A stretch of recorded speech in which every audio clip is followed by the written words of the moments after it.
A service of KIBMradio.com, the Internet's home for an all old-time radio.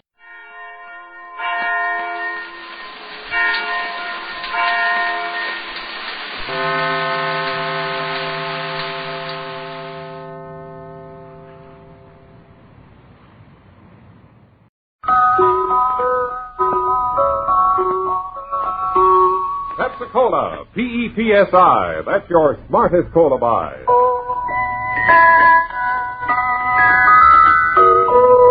Pepsi-Cola presents Counterspy.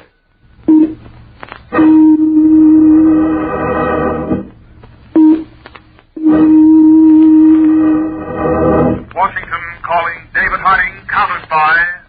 Washington calling David Harding, Counterspy. Harding, Counterspy, calling Washington.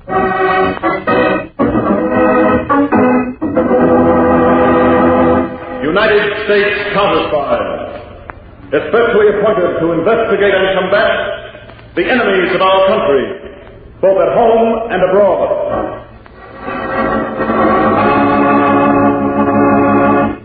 Tonight, the case of the photograph Furrier. Another Counterspy report to the American people. Brought to you each Tuesday and Thursday by Pepsi-Cola. Pepsi-Cola, hits and spots, 2 full glasses, that's a lot. Lot more value, lot more zest. Why take less when Pepsi's best? Yes, Pepsi's best. Because Pepsi, and only Pepsi, gives you more bounce to the ounce, more real value and quick food energy, ounce for ounce, than any other leading cola drink. That's right. No other leading cola can say that, but Pepsi-Cola. Proven highest quality and homogenized for finer, smoother flavor. More bounce to the ounce. That's Pepsi. Now, everybody, listen later in this program for a sensational special offer from Pepsi-Cola. Meanwhile, remember, get more bounce to the ounce. Get delicious, ice-cold Pepsi-Cola. And now, to Counterspy.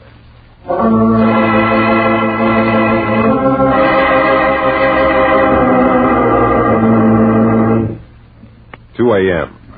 A low-hanging haze clings to the surface of New York's East River. All is quiet, except for the lapping of the water against the dock, and the occasional wail of a tugboat whistle in the distance. Suddenly, the thick silence is broken by the low purr of a motorboat engine.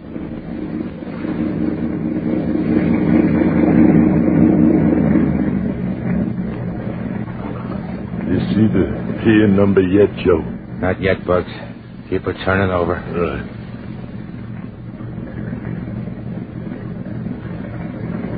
That looks like the right pier, Bugs. There's a ladder at the motor.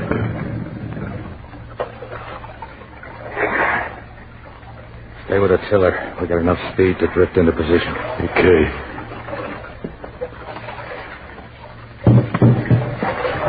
That's it. Hold her steady, Bugs, against the dock. Right, Joe. Should I tie up? I'll climb up the ladder first. Make sure it's the right pier.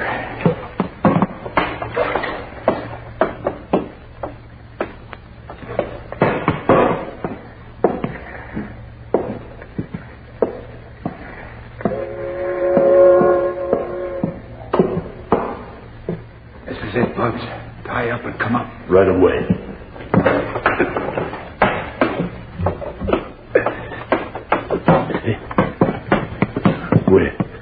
There they are. Imported furs, bales of them waiting to be moved, just like Lloyd said. He sure gets the straight dope. Yeah. Let's get them over to the edge of the pier, and we'll lower them into the boat. Right, I'll pick up. The watchman. Come on, Bugs, behind this bale of furs with me. Yeah.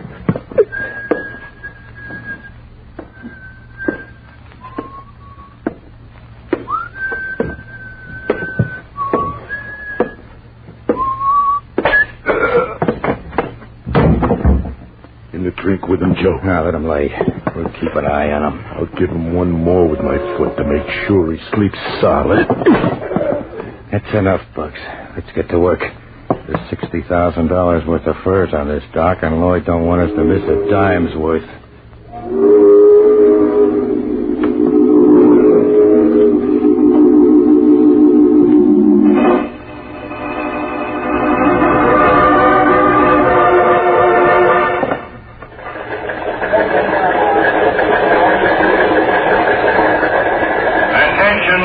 Counterspy Department. This is David Harding. Still another robbery of imported furs has been reported. These robberies are seriously impairing our trade relations with a number of friendly nations. All departments must redouble their efforts in this case. Transmit all findings to me personally, here at our New York field office. That is all.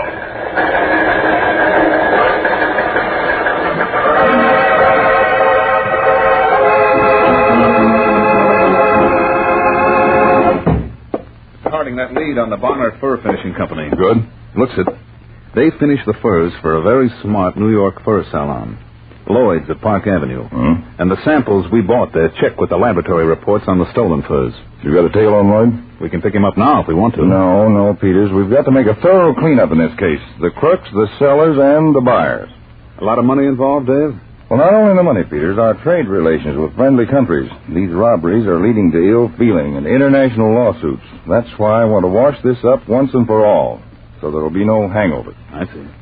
And we'll stake out this Bonner Company. Get photographs of everyone who does business with them.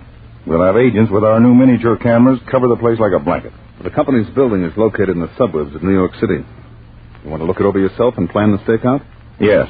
We've got to get photographs that'll convict everyone who does business with the Bonner Company, as well as the fancy Mr. Lloyd himself.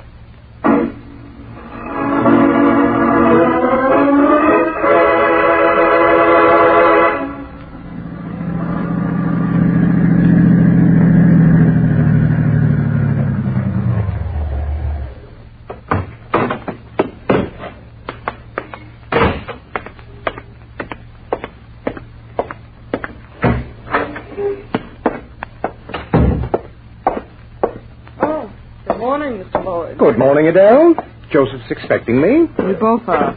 He's in the private office. But let's go in.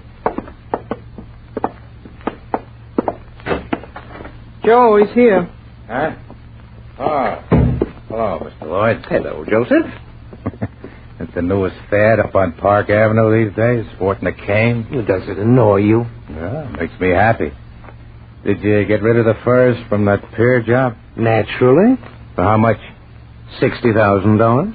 That's full market value. Of course, Adele. Lloyd's of Park Avenue never cuts prices. Work it over, Mr. Lloyd. I intend to. $20,000, the usual 1/3. Not any longer, Mr. Lloyd. What? Adele and I have been figuring the divvy ain't right. Oh? We do the dirty work, heist the furs, and process them in this stinking building out here in Queens. So? You just sit in that fancy Park Avenue saloon of yours, peddling them to beat up biddies. Air conditioned, no less. What do you want, Joseph? Air conditioning? No, 2/3. Very funny. Now, if you'll step aside, I have to fit a patron at my salon. I don't want to be late. You don't leave until we settle this, Mr. Lloyd. There's nothing to settle. Step aside, Joseph. No. And keep your hands off me. Easy, Hap. Pike. Let go. Get down in that chair. That's better. Joseph, you'll regret this. Maybe you'll regret it more. Now, I wouldn't want to muss up that pretty face of yours. 2/3 for us, and we're all friends again. And stop shoving that cane in my face. Look at it more closely, Joseph. Notice the opening in the end? What? Joe, it's a gun. Right, girl, Adele. This cane is really a disguised gun. Lloyd. Not 3 inches from your throat, Joseph. Take it away, Mr. Lloyd. Back up, Joseph. That's the way. Against the wall. Now, the push on this little button at the handle would make you a very bloody spectacle, Joseph. Easy, Adele. I don't want my hand to slip. Please, Lloyd, take it away. I will, Joseph. When you get this cleared. This is my operation. I finance it. I tip you off when furs are due in. I sell them once they're stolen. You're merely my workhorse. Sure, Mr. Lloyd, sure. You remember that? Yeah, only take that thing away from my throat. Very well. One mistake is permitted, Joseph. I'll take it away this time. particularly since I'll have work for you to do shortly. Okay, Mr. Lloyd, you're the boss. Same setup, same split. Bright boy, Joseph. Don't change your mind, because the next time you see the end of this cane, a bullet will be spitting out of it.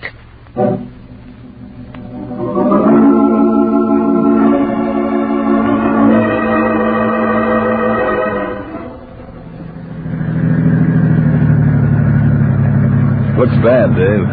The Bonner Company is the only building within 4 square blocks of these vacant lots. A flea couldn't be inconspicuous out here. Just across from the Bonner building. That newsstand right by the subway entrance. Think we can use it? Pull up to the stand. I'll buy a paper. Right. All right, morning papers. Get your paper here. Son. All right with you, mister. What'll it be, mister? Times in the Tribune. Sure thing.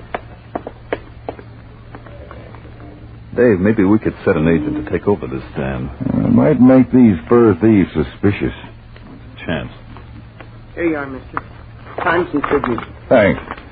Keep the change. Thanks. That's a nice spot you got here. End of a subway line, end of a bus line, no competition. You been in this spot for long? 3 years. Well, been in business a long time, huh? What's your name? Eddie Sloan. Well, good luck, Eddie. Maybe I'll be seeing you again. Sure. I'm always here, mister. So long. So long. What do you read? Let's go, Peter.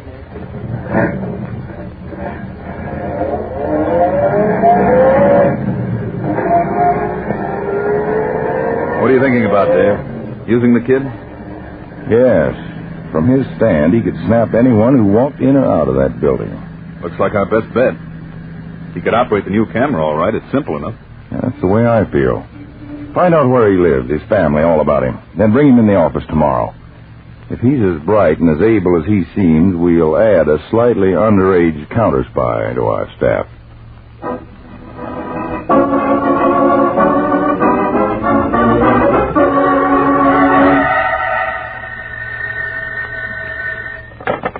Bonner Fur Company. Joseph, this is Lloyd. Oh, yes, Mr. Lloyd. A little information.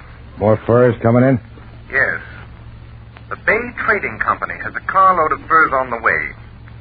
Shipped by train across country from Seattle. They're due to arrive at the East Shore Freight Yards tonight. They won't be unloaded until morning. Officially, that is. Quite right, Joseph. They'll be in a refrigerated Yukon Pacific boxcar. Number 6220. 6220. Got it. Good. I'll leave it to you to make the usual arrangements.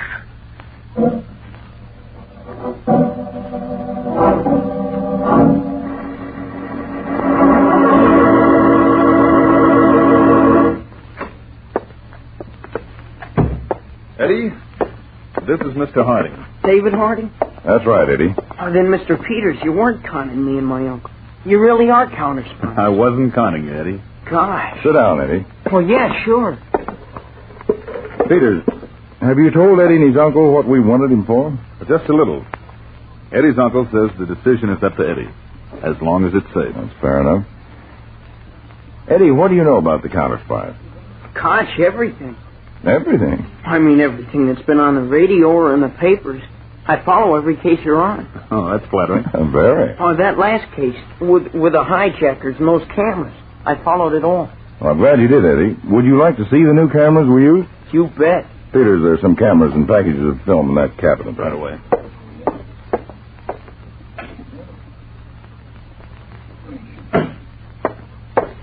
Hey, ready?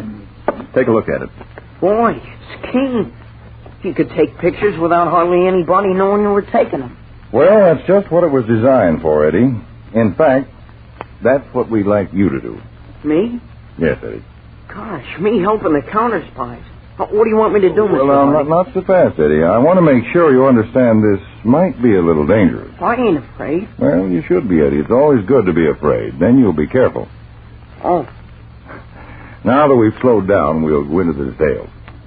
Now, first the camera. Go ahead and pick it up, Eddie. It's a beauty. Mm-hmm. And simple to operate. You see, Eddie, it's precision design, made to be foolproof. because lots of times we have to use that camera under very difficult circumstances. I see, sir. Now, what we want you to do, Eddie, is take pictures of everyone who goes into that building opposite your newsstand. The fur company. That's right, Eddie. The Bonner building. Crooks, huh? Well, that's what we hope to prove by your pictures, Eddie. They're fur thieves, Eddie. And the men going in will be going there to buy stolen goods. And we want to catch the buyers as well as the actual crooks. I'll do whatever you say, Mr. Hardy. Good boy. Now, you won't be entirely alone. No? Well, I've arranged to replace the agent in the subway station change booth with one of our counterspies. From time to time, he'll come up to see whether everything's all right. I can take care of myself. Oh, I'm sure you can, Eddie, but we'll just play it safe. Now, you'll have to conceal the camera so it won't be obvious to anyone that you're taking pictures. Oh, I could cover it with a newspaper. Well, the newspaper could blow away or the camera might slip out. That's right. Well, how about my change box? I use a wooden box. I could get another one, cut a hole in it, and sight it through the hole. Well, that sounds like a better idea. And I'll take good care of the camera. I won't drop it or nothing. Well, don't worry about that. It's very strongly built. Well, now, Eddie, when you've taken all the films on the roll, you'll remove the roll. Mr. Peters or I will come along at the end of the day, and we'll buy a newspaper. Include the rolls with the paper. I start right away, Mr. Hardy? Right away, Eddie. Here's your camera, Eddie. Gee, thanks. And plenty of film. Now, Eddie, if you get the right pictures with this new Counterspy camera, you'll be going a long way toward helping us solve this case. In fact, everything depends on you.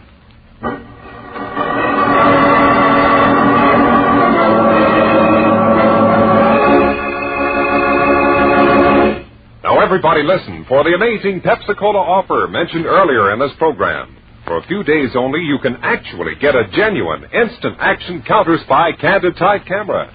Yes, a real super-speed snapshot camera that takes wonderful, clear, sharp black and white pictures. Now yours for only 50 cents and one bottle top from Pepsi-Cola. Did you ever hear anything so amazing? And you'll be even more amazed when I tell you all the high-quality features usually found on expensive imported cameras. Genuine Plano convex double-element lens. Genuine beauty finish photographic black plastic case.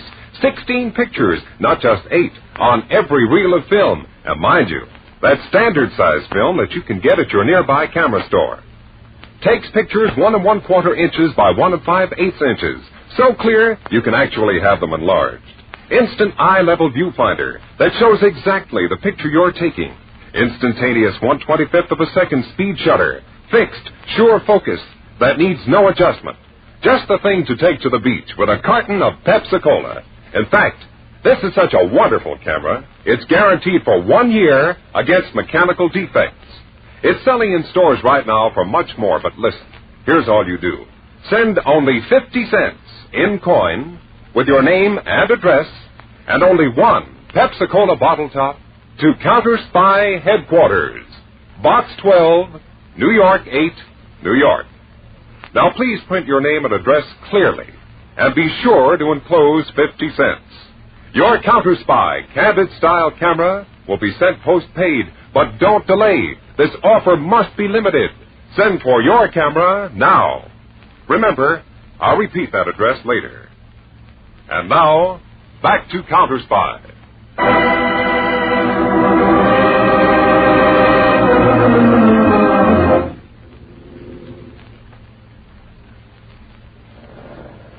There's the entrance, Joe, the East Shore Freight Yards. Drive right in, Bucks. Yeah, but there's a watchman on duty. I cased. I know. Just drive right in. All right. Hey, you in the front? The watchman. I heard. Stop for him. What? Stop.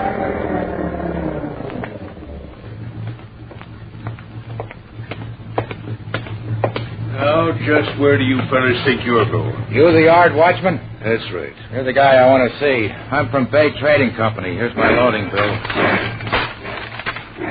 So? We're working overtime. Supposed to pick up a load of furs from refrigerator car 6220. Know where it is? Sure. It's right down the yard a bit. I'll hop on the running board and direct you. Thanks. All right, just go straight ahead. I'll tell you when to turn.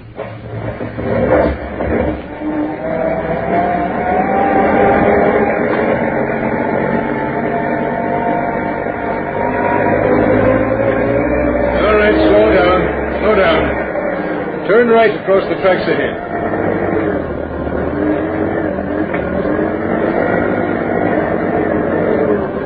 All right, there she is.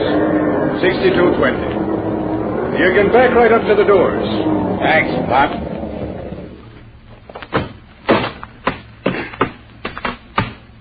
It's a sealed car, you know. We'll get it open all right, Pop. Like this. All right, come on, Bugs. Roll him over in the shadow. I'll break the seal and we'll start unloading. Oh, you got nerve, Joe, just walking right in. It's the only way to pull a job. Make them think it's legitimate, and you'll even get the mayor to help load the truck. Anybody else shows up, we're just working overtime. Catch? Catch. Now, let's get started. We got a lot of overtime to put in. $100,000 worth.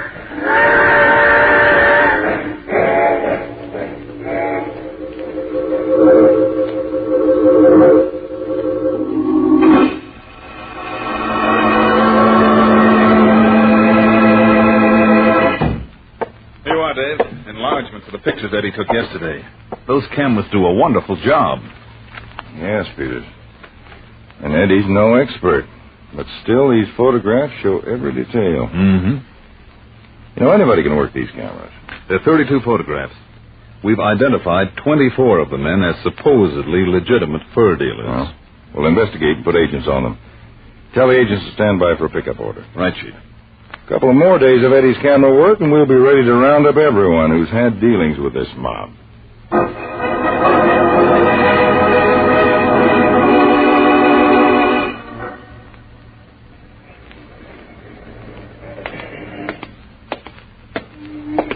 Your news, kid. Oh, sure, mister. Here. $50. I'll take change from the... Oh, no, don't. I'm sorry, kid. I thought that was your change box. It's a nice camera. Yeah. My hobby. Here you are, mister. 47 cents. Thanks. So long, kid.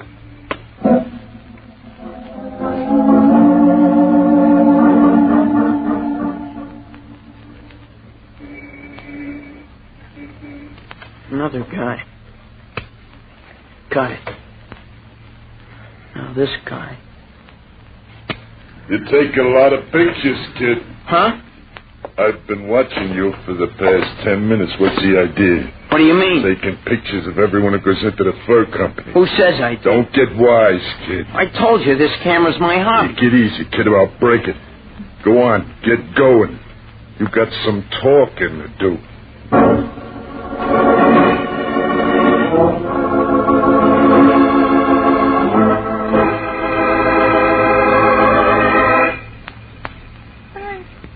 No, Lloyd, this coat doesn't seem to do anything for my figure. But, Mrs. Vanderpool, why tamper with perfection? And that, in a word, is your figure. Now, Lloyd. I mean it. I could show you several other fur coats we have in the salon, but this coat is simply stunning. You set it off beautifully. You really think so? Mrs. Vanderpool, I know women. I know furs. I know beauty. At the moment, you are the highest form of all three. It's so wonderful to deal with you, Lloyd. You understand me. The real me. Now, my husband doesn't... Oh, pardon me, Mrs. Vanderpool. I'll return in a moment. Of course. Lloyd of Park Avenue speaking. Oh. What? I see. All right. I'll be right over. Now, Lloyd. Mrs. Vanderpool, if you'll excuse me, one of the girls will take care of you. Girls? I'm so sorry. Urgent business. Oh. But I'll see you soon, perhaps for lunch sometime. Oh, lunch.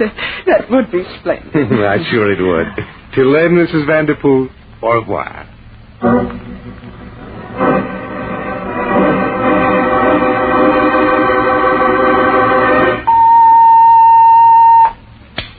Harding speaking. This is Saunders reporting from the subway booth, Mr. Harding. Oh, yes, Saunders? The newsboy's gone.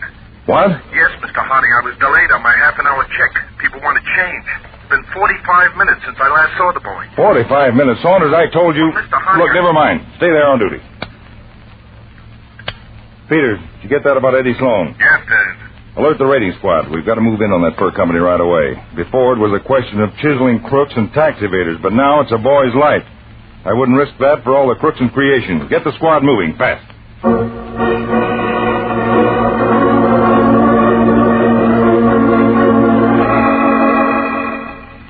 Bud, you stay out here with Adele. Okay. The kid's in the next room, Mr. Lloyd. All right, Joseph. And Bugs, don't think. Please don't ever think again. Well, I thought you'd want to know. That's why I brought the kid over. Please close your moronic mouth or I'll close it for you. Come on, Joseph.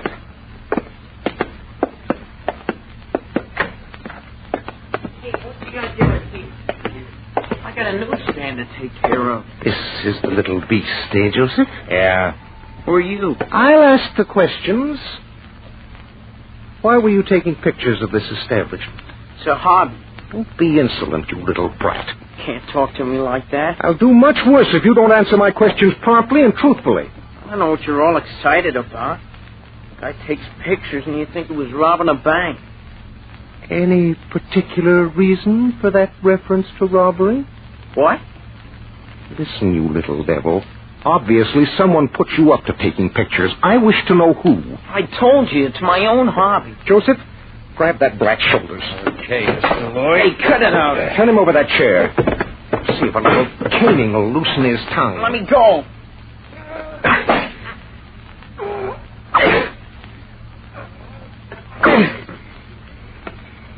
All right, you little beast. You ready to tell me who put you up to this? I wouldn't tell you the time of day. Very well. Joseph will... Yeah. No! Mr. Lloyd! What's that? Adele, I don't... All right, you two. Stand where you are. Mr. Harding. Harding. Counterspies. Now we know the answer. Yes, Lloyd, we've been on your trail for a long time. I got lots of pictures, Mr. Harding. About 20 guys went in this morning. Good, Eddie. When we confront them with that evidence, I'm sure they'll all be willing to talk about their dealings with Mr. Lloyd. I won't be here to listen, Mr. Harding. What? This cane pointing at the boy's throat is a concealed gun. Well, you... Now move, Mr. Harding, and I'll blow this urchin's dirty little throat apart. Joseph, relieve Mr. Harding of his gun. Okay, Mr. Harding. Thanks. Now, Mr. Harding, you'll do as I say, or I'll slaughter the brat with the greatest of pleasure. That's better. Mr. Harding. Silence, you little beast. Now what, Lloyd? Start walking. In front of me. That's right. Through that door. Duck, Eddie. Let go of this cane. Watch it, Peter. I'll kill both of you. No, you don't, Joe. I'll take back. God, Let go of my cane. not this time, Lloyd. Close. Nice work, Peter. You got Lloyd.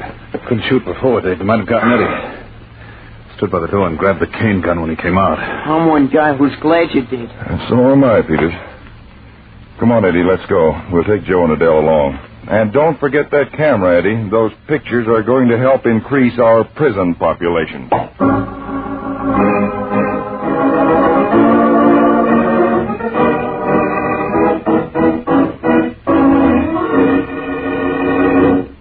Now, everybody, act immediately. Send only 50 cents with your name and address clearly printed, and only one Pepsi-Cola bottle top for your genuine Counterspy Candid type camera, the same type David Harding used in the episode you just heard.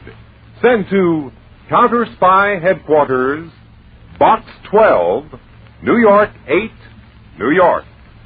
That's Box 12, New York 8, New York. And remember, Pepsi-Cola, hits the spot. Truthful glasses, that's a lot. Lot more value, lot more zest. Why take less when Pepsi's best? tune in every Tuesday and Thursday, same time, same station, to Counterspy. Listen on Thursday for the exciting Counterspy case of the international Intrigue.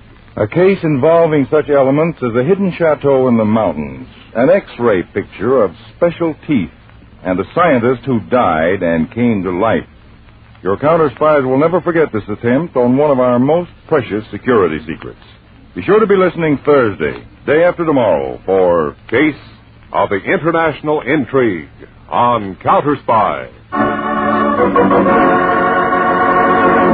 Tonight's Counterspy program originated in New York, was directed by Leonard L. Bass, dramatized by Palmer Thompson, and featured Don McLaughlin and Mandel Kramer, with music by Jesse Crawford. Bob Shepard speaking. Counterspy is a Phillips H. Lord production for Pepsi-Cola. Enjoy some Pepsi ice cold tonight.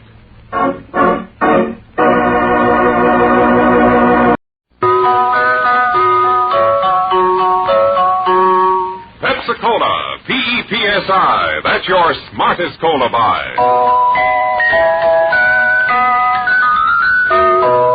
Pepsi-Cola presents Counterspy.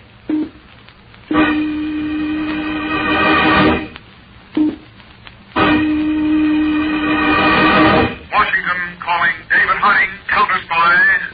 Washington calling David Harding, Counterspy. Harding, Counterspy. Calling Washington.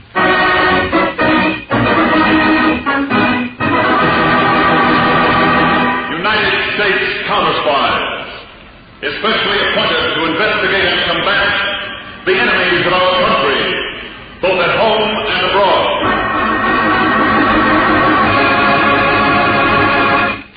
Tonight, the case of the International Intrigue. Another Counterspy report to the American people. Brought to you each Tuesday and Thursday by Pepsi-Cola. Pepsi-Cola hits the spot. Truthful glasses, that's a lot. Lots more value, lots more zest. Why take less when Pepsi's best? And now it's proved. Pepsi's best. Because Pepsi and only Pepsi gives you more bounce to the ounce, more real value, and quick food energy ounce for ounce than any other leading cola drink. No other leading cola can say that. Proven highest quality. And homogenized for finer, smoother flavor. More bounce to the ounce. That's Pepsi. Listen later in this program for a sensational special offer. Meanwhile, remember, get more bounce to the ounce.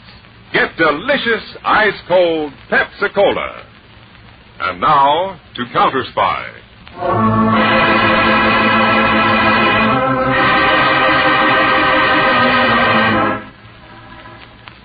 Early one evening, in the Glass and Steel Railroad Terminal in the lovely Swiss city of Lucerne, a train chugged busily to a stop at the platform. Among the crowd waiting at the platform was a tall, swarthy man in a dark gray chauffeur's uniform. Half hidden behind a post, his eyes scanned the faces of the disembarking passengers.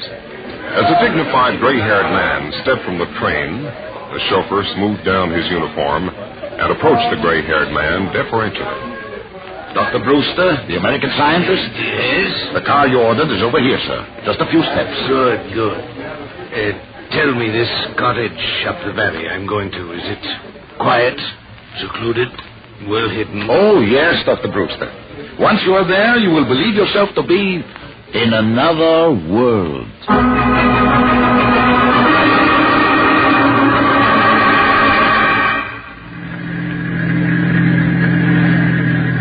Driver, you're slowing down. Are we near the cottage already? No, Dr. Brewster, but a young lady up ahead on the road seems to be having difficulty with her car. I thought I might see if I could help her. Old world courtesy, of course. Of course. Mademoiselle, can I be of some assistance? The starter, something seems to be wrong. Allow me. Everything is going well, Carol. Have you contacted the agents of the nations that might be interested? Yes, Furrier. They are eager to see you, particularly that young one, Victor Modesto. I'll be ready to talk to them in 48 hours. Dr. Brewster and I should have reached an understanding by then. Very well. 48 hours. There you are, mademoiselle. It was just a loose bolt. Thank you. I've fixed it now so that nothing can go wrong.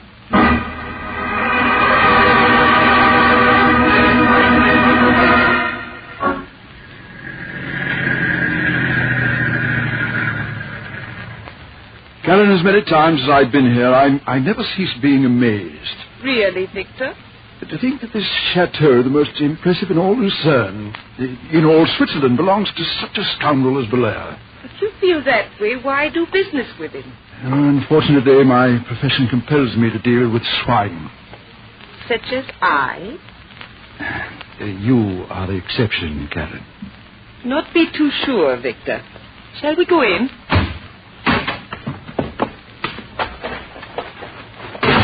Tell me, what is it Belair has to sell this time? I act only as his messenger. He does not share his secrets with me. What does he share? His leisure hours. It sounds delightful, Karen. That depends. Ah, Karen, you're brought it. Yes, Belair. Hello, Belair.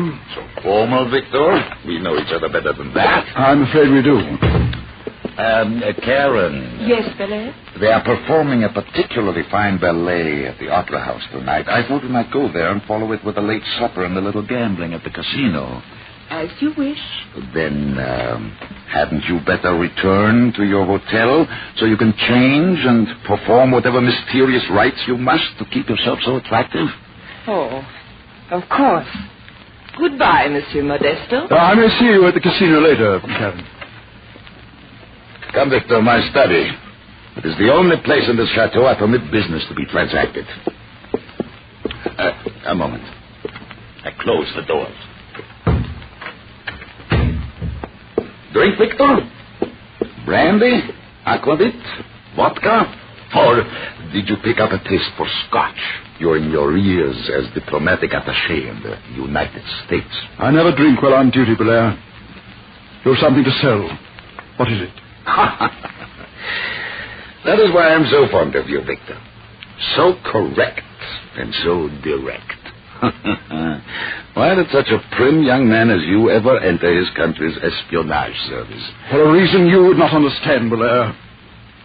Patriotism. I not understand patriotism? Don't be ridiculous, Victor. I make my living from selling secrets to patriots so that they may kill other patriots. It is a matter of honor I prefer not to discuss with one such as you. Oh, so righteous. Get to the point, Belair. Not only do you speak English like an American, but you do business the same way with the same directness. Very well. I offer you a most valuable article. In fact, to your country, to any country, it is priceless. Be more specific. I will when we have talked price. Oh? What is your figure? $1 million American. That is the starting price for this knowledge. Starting price? What does that mean? There are other nations besides yours who could use this information, and I'm not particular. You are making this offer to others, too. You are the fourth representative of as many nations that I have talked to. Have you no sense of honor, Belair? I have a good sense of business. 4 possible buyers mean a better price than just one possible buyer would. And that is the lowest price you will consider? Yes, but I'm sure there will be higher ones. So return to the aged diplomats at your embassy. Let their watery blood run thicker at the thought of what I offer. The secret of American know-how in the field of modern miracles. This information, Belair, is it on film? On paper? What is it? It is imprinted on a human mind. You see, I'm selling not secrets and papers, but a human being. A man. The most experienced atomic scientist in the United States.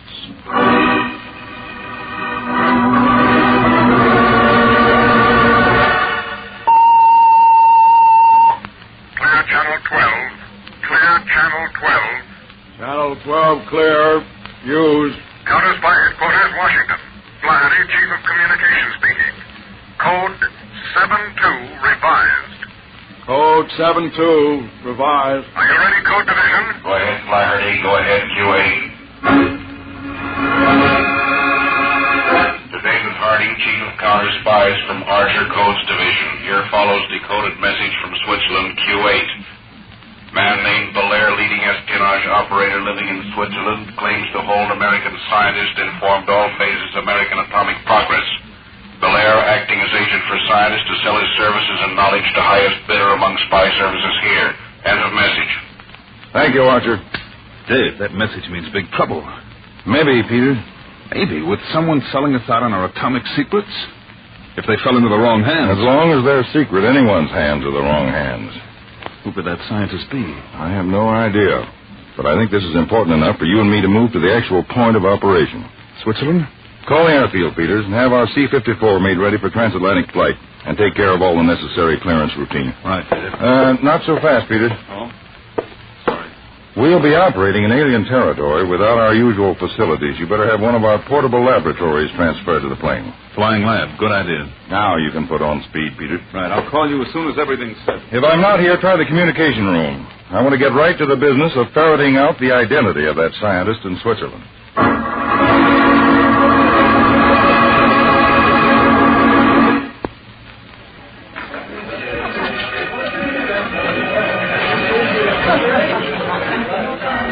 Good evening, Karen. Belair. I've known you only 4 months, my dear, but you continually amaze me. Good. You grow lovelier each day. Make me wonder more about your life before we met. Belair, did you finish your business with Victor this afternoon? Yes. He made an attractive offer. How does fortune favor you at the gambling tables tonight?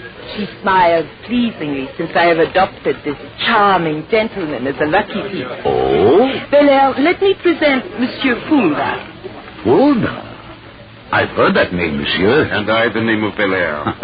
It's not strange, since we are in allied fields. It is strange we have never met before. I have dealt with representatives of your government. Yes, they submit very flattering reports on you. Gentlemen, am I to be completely ignored? Karen, I am sorry. But it is not every evening one meets such a notable foreign agent as Monsieur Fulda. I return the compliment, Belair.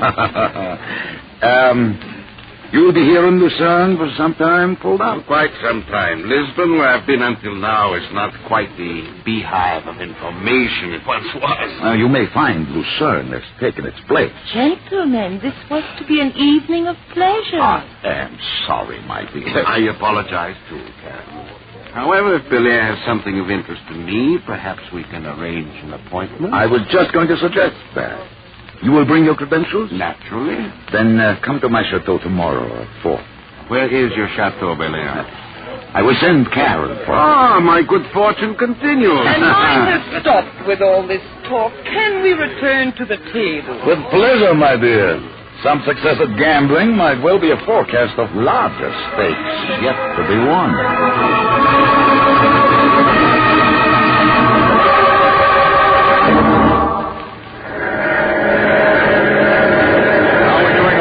Peters. Pretty good, Dave. If the weather holds, we should be in Lucerne by early evening.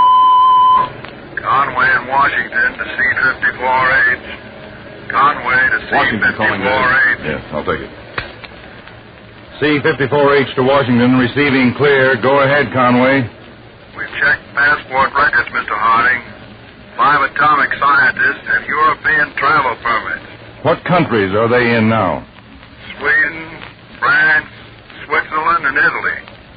I've wired the counterspy attachés in the various cities to verify their presence. Good. Radio photo us complete identification on the men involved.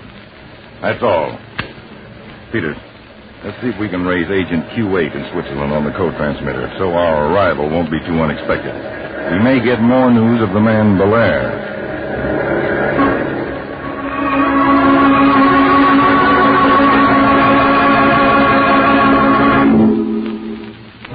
Find my chateau attractive, Monsieur Fulda? Very much so, Monsieur Belair. But to business. These offers you've had from other nations, what is the highest? $2.5 million, Fulda. But I want more. Shall we say $250,000 more? Fulda, let's not quibble over $250,000. There's only the money of the taxpayers of your nation. Let's say a round sum. $3 million. Of course, I would first have to know who the atomic scientist is and have material proof that you can deliver him. Naturally. And if he is not as important as you say, I withdraw the offer. The gentleman of whom I speak is Dr. Simon Brewster. Brewster?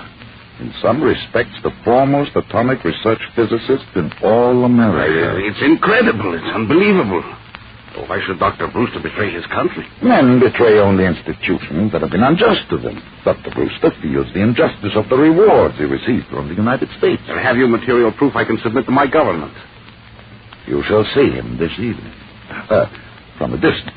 He does not wish to be bothered until the transaction is complete. My eyes could be deceived. You shall have his fingerprints. They could be obtained fraudulently in many ways. I'm so glad I'm not dealing with a fool. The final identification will be a plaster cast of his teeth. You can compare that with a dental chart. Where would I get such a chart? Surely your agents in America could obtain it. That will take time, Belair. I'm in no hurry. Neither is the Dr. Brewster. He withdrew from the atomic project a few months ago. He's enjoying his rest. What about that glimpse of him you promised me? He's at a cottage in the mountains. He can leave immediately. Good. Fulda, I'm afraid I must be melodramatic and ask you to submit to a blindfold as we approach the cottage. I understand. All right. Monsieur Belair. Victor. Back into that room. Was this a polite way to come calling at my chateau? With a gun in your hands? You too, monsieur. Certainly. Victor, you will give my guest a bad impression of my friends. Belair, I want to know the name of the scientist we talk about. The price you offered was not high enough, this gentleman's walk. You take my price for my bullet. I do not bargain for my country's welfare. How can one do business on such a basis? You see what I must put up with, Fuller? A gun can be very persuasive, Belair. But such evidence of bad faith. Victor, I think you better drop your gun, or Karen will shoot you in the back, through the door from the garden, behind you. That trick would not fool a child. It is not a trick, Victor. You are not a child. Drop it.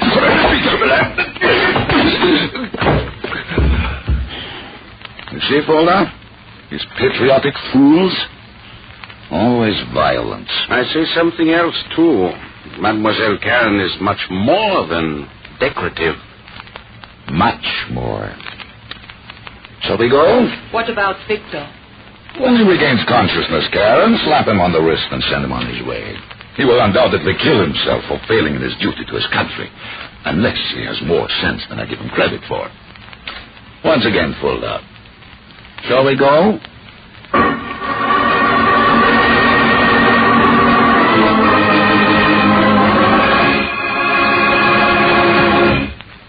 Listen to an amazing special offer. Think of it. A genuine super speed, candid style snapshot camera that takes wonderful, clear, sharp pictures for only 50 cents and one bottle top from Pepsi-Cola.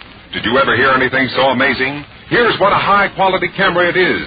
Genuine Plano convex double-element lens. Beautiful black plastic case. Takes 16 pictures, not just 8, on every reel of film. Standard size film that you can get at your nearby camera store. Pictures are 1 1/4 inches by 1 5/8 inches.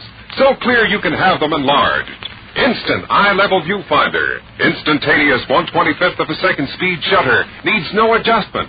Just the thing to take to the beach with a carton of Pepsi-Cola. In fact, this is such a wonderful camera, it's guaranteed for 1 year against mechanical defects. The same type of camera David Harding uses to catch criminals. Now, here's all you do. Send only 50 cents in coin with your name and address, and only one Pepsi-Cola bottle top to Counterspy Headquarters, Box 12, New York 8, New York. Now, please print your name and address clearly, and be sure to enclose 50 cents. Your camera will be sent to you post-paid, but don't delay. This offer will not last. Send for your camera now, tonight. I'll repeat that address later. And now, back to Counterspy.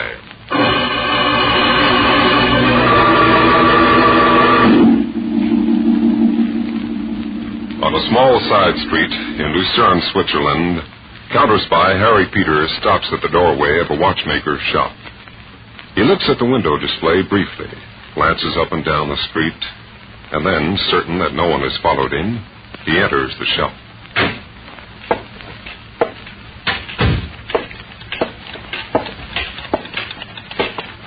a collection of clocks you've got here. I only wish they were mine. The shopkeeper has stepped out for a moment. Oh? Okay, Peters, it's safe to talk. You're sure? Mr. Fulda? Positive, and skip the folder. Okay, Mallory. Well, you do that accent wonderfully. Practice. The chief's in Switzerland? Yes. He's staying undercover, living in the plane out at the airport. It's a good idea. This town's a hotbed of spies. Someone would be sure to recognize him. That's why he wants fast action on this case, Mallory. Well, he's got it. Valaire's got hold of something really big. He told you? Yes, believing me to be the real Fulda. I know it's risky, but I'd like to report to Mr. Harding direct. That big? Yep. Okay, Mallory. You leave this shop first. I'll cover you. If you're clear, I'll give you a high sign and head for the plane. You can meet us there.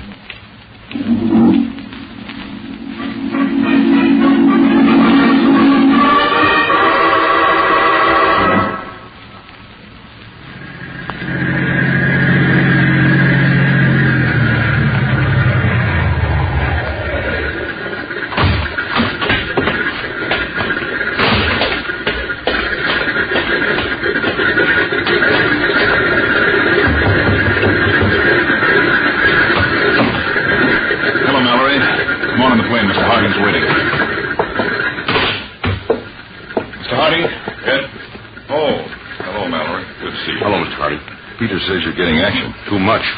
You mean Belair suspects you? On the contrary. Posing as Fulda, I've made a deal for the scientist involved. $3 million. Who is he? Dr. Simon Brewster. Brewster? You're kidding. I've seen him. What, you talked to him? No. Belair only let me see him from a distance. He's hiding in a cottage in the mountains. I was blindfolded and taken there. Brewster, a traitor? I can't believe it. You saw him from a little distance, Mallory. It could have been an imposter. It must have been. I doubt it. Here are his fingerprints. I made Belair get them on this sheet of paper I gave him. And one thing more. This dental cast to check against Brewster's chart. My agents are supposed to obtain it from Pomerius. Yes, we've got it, a radio photo. Peter, check this right away in the laboratory compartment of the plane.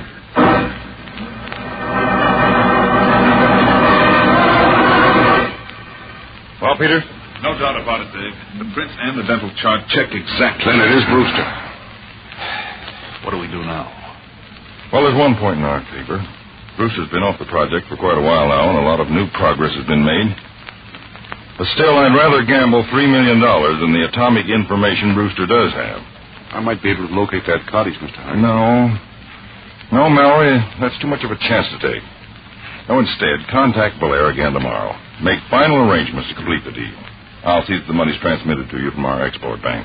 Dave, why don't we at least try to find that cottage? No, we'll cover Mallory on the money. But I want him to get Brewster actually into his possession. If there's a slip-up, I'd rather lose the money than the man. Okay, Mr. Harding, I'll take the money to Belair and his chateau right away.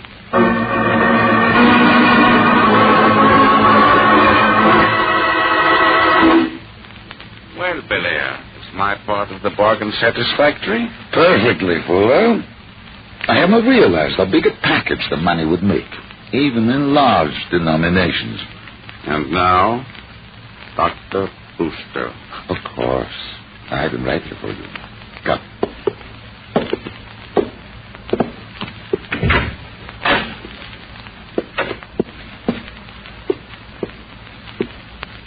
This is Dr. Brewster. How do you do?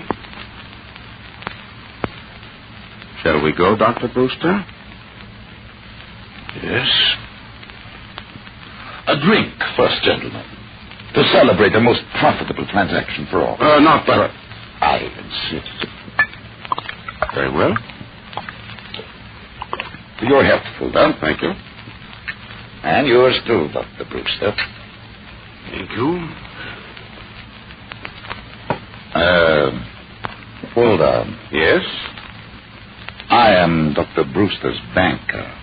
If any attempt should be made to regain this money, part his, part mine, he will lose his power of speech as far as atomic information is concerned. Correct, Dr. Brewster? Yes. Come along, Dr. Brewster. I want to get you into the jurisdiction of my government as soon as possible. Goodbye, Belair. Goodbye, Fulda.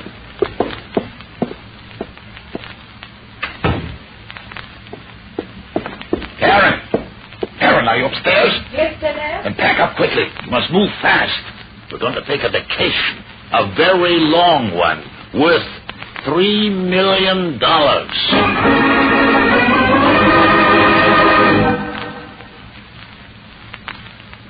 Sit down, Dr. Brewster. I don't understand, Mr. Fuller. This plane isn't even warming up. There's someone I want you to meet.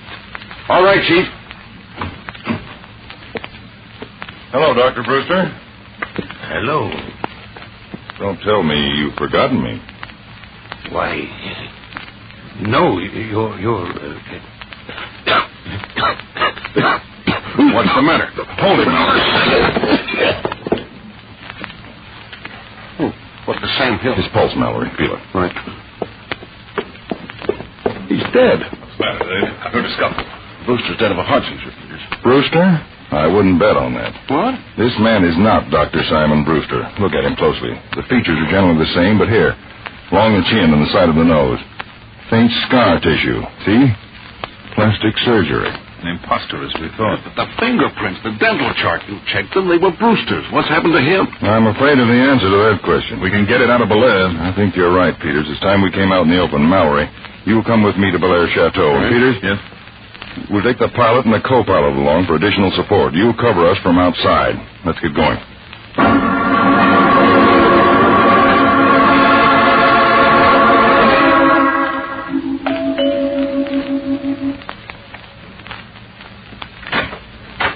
Oh, Hulda. Yes, Cap. Where's Belair? Why, I do not... All right, Hoodlum and his companion to... Come in, gentlemen. Why the gun, Belair? You seem angry, Fulton. You bring strangers to my house. I think it's advisable to have a gun. Very discreet, particularly since I came to take back the money I paid you. With this other gentleman to assist you? Yes. Why? Dr. Simon Brewster is dead. How unfortunate. But, Fulton, I kept my part of the bargain. I delivered them to you. I want that money, Belair. My country cannot afford to waste dollars. Ridiculous. Your country wastes more than any other in the world, doesn't it, Mr. David Harding? What do you mean? Don't be foolish, Fulda, whatever your real name is. It's Mallory, Belair. Thank you, Mr. Harding. Do you think that I, a dealer in espionage, would not recognize the head of the largest counterspy organization in the world? Karen. Yes, Belair? Relieve them of any weapons they may be carrying. Certainly. So, I was dealing with the United States all the time, Mr. Harding. You didn't suspect it, did you? And give this agent of yours credit. He was very clever to assume the identity of a known spy. What about Dr. Brewster? Of course, you soon realized the man I delivered was an imposter. A fool I hired to impersonate the doctor. But the real doctor?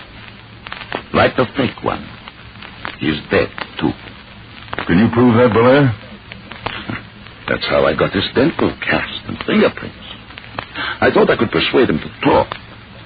Unfortunately, his heart was not as strong as his conviction. You're lucky with heart trouble, aren't you? You mean the gentleman who died on your hands? That wasn't heart trouble, Mallory. Definitely not. It was poison. The drink you took before you left, Fulda. Mallory. Now, Mr. Harding, I have no doubt you have other agents outside, but I, too, have an ace. There are many exits from the chateau.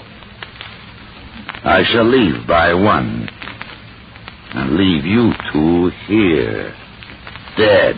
Your first shot will bring our men in. And you're not going to fire it, Belair. I have a trump ace to play yet. The agent who informed me of this in the first place. Oh? All right, Belair, drop your gun. Karen. Drop it, Belair. That's right, Belair. Meet Miss Karen Delphus, Counterspy, my trump ace. But the dead one. You all right, Karen? I'm okay, Mr. Harding. He missed by just enough. I didn't think he'd try that, Mr. Harding. Just as well. It'll save a lot of explanation all around. Hey, it's all right, Peters. Everything's under control. Who's the girl? An agent you haven't met. Meet Karen Delphus, code name Q8. Glad to meet you at last, Mr. Peters. Glad to meet you. Mallory, stay here with the body. Call the Swiss police. I want to report everything to Washington. Peters, you can escort Karen to her hotel. She'll probably fly back home with us. That'll be a pleasure, Dave. Yes, that's what I'm afraid of. Let's go.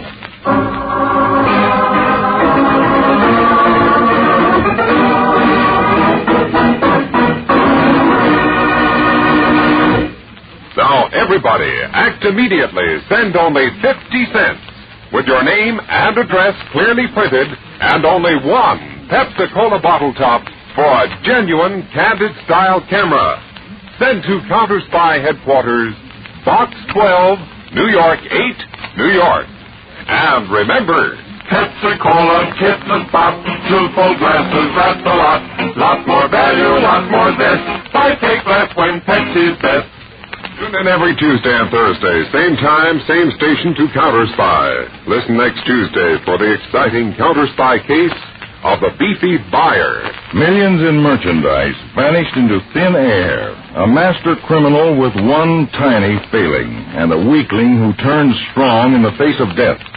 These were some of the memorable facts in an action-packed investigation we're going to dramatize next week. Be sure to be listening for Case of the Beefy Buyer on Counterspy.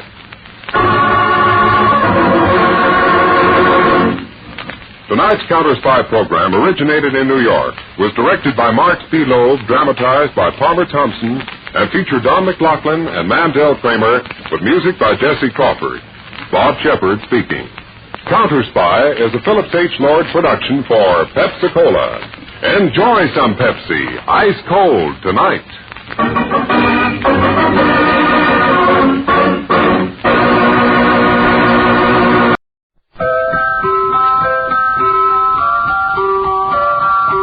Pepsi-Cola, P-E-P-S-I. That's your smartest cola buy.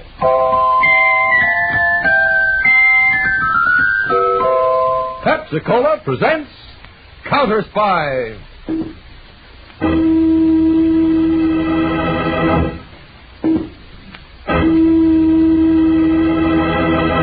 Washington calling David Harding, Counterspy. Washington calling David Harding, Counterspy. Harding, Counterspy. Calling Washington.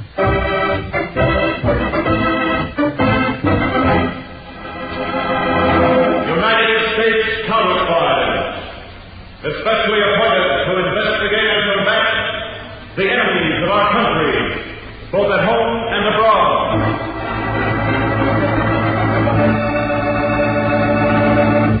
Tonight, the case of the magic murder. A thrilling counter-spy report to the American people. Brought to you each Tuesday and Thursday by delicious Pepsi-Cola.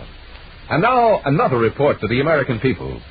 In your family's interest, listen to these findings, recently released by the United States Testing Company, Incorporated. After thorough and impartial tests, Pepsi-Cola proved of highest purity. Pepsi-Cola has more quick food energy and value, ounce for ounce, than any other leading nationally known cola. Yes, tested, compared against all other leading nationally known cola drinks, Pepsi-Cola won out. You get the best and twice as much in delicious Pepsi-Cola. And now to Counterspy.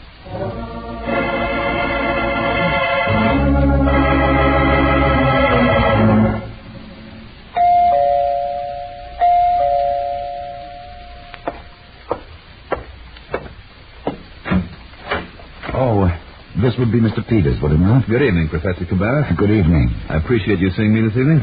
Please come in. Thank you. This chair by the desk, Mr. Peters. Thanks. Well, you were lucky to find such a nice little house so near Washington, Professor. It was your chief of the counterspies, Mr. David Harding, who helped me find it, Mr. Peters.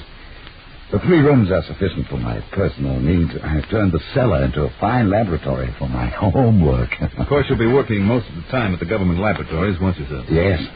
The development of turbojet engines for land vehicles is a big project. Mm-hmm. I'm honored to have been brought to this country by your great government to work on it.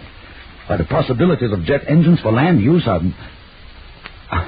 But you did not come for a lecture on engines, Mr. Peters. Not quite, Professor. The main purpose of my visit is to have you fill out this questionnaire.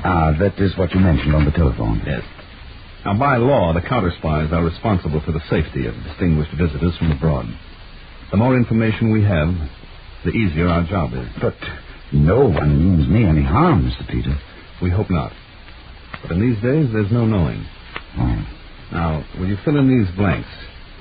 Now then, Do we have the full name correctly, Professor? Of the University of Maslava. First name, Jan. Middle name, Fyodorovich. Yes, and last name, Cabarrus. C-A-B-A-R-R-U-S. Correct.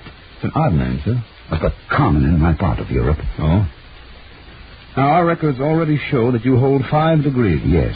And before the last war, you were a scientific consultant to the government of your own country. Those were happy, fruitful days, Mr. Peters. But today, my country is in the hands of... My feelings on that point are very strong, Mr. Peters. Please, go on. Now, as to your experiences during the war and immediately after, our records require some more information. Well, I shall do my best.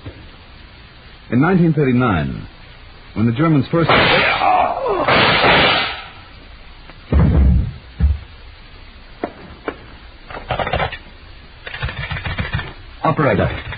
Operator, give me Counterspy headquarters at once.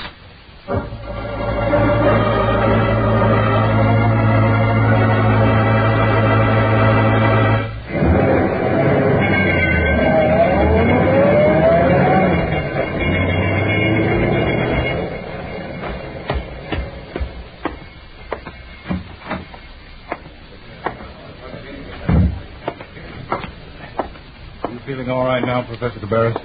Somewhat shaken, Mr. Harding. I am much more disturbed over Mr. Peters. Me too. Very seriously wounded in the head. Been taken to the Counterspy infirmary. The shots seemed to come, you said, from that glass door to the sunroom. Yes. It must have been opened quietly by someone as Mr. Peters and I were filling out this... Oh, by the way, here it is. The questionnaire. Oh, Professor, did you by any chance get a glimpse of the man who fired the shots? Just as it were, out of the corner of my eye. Well, can you recall anything at all? Try to recreate the image of that moment in your mind, if you can. Let me see. I was here, and Mr. Peters was there. You were at right angles to the sunroom door? Yes. And then the door must have opened. He wore a black velour hat. Oh? And, he must have been holding the pistol in his left hand. Left-handed. Now, go ahead. I believe he was tall, wearing a dark coat, and yes, a mustache. Black or dark brown. And one other thing. Yeah? In my mind, the picture of that man is like death. Death? He seemed like a skeleton. Sunken eyes. Thin face. I'm sorry, Mr. Harding. This may be all a waste of time. Your pardon, Mr. Harding. Yes, Edwards. You and the boys find anything? Yes, sir. The attacker apparently entered the sunroom from outside the house. Cut out a square of glass above the lock on the door from outside into the sunroom. Professor Cabarrus, with your permission, my men will keep working here. We can't even tell now whether the shots were meant for you or for Mr. Peters. Edwards, bring all the data with you later. Yes, sir. I'm going to headquarters to see how Peters is.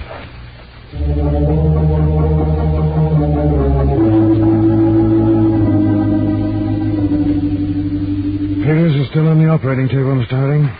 The man who fired the shots was very accurate. All 3 hit Peters. One raked a furrow along the top of his head. I expect Edwards will find that bullet buried in the wall at the house there. And the second bullet lodged at the side of his neck. We've removed that one. There'll be no serious after effects. What about the third bullet? Lodged in his skull. We're studying the x-rays now. Doctor, Harry Peters is not only my assistant, but he's my friend as well, and I hope... Oh, we're doing our very best, Mr. Harding. Would you excuse me? Harding. Edwards, Mr. Harding. I've returned with all we found at the professor's house. I'm in the identification section now. Thank you, Edwards. I'll be right down.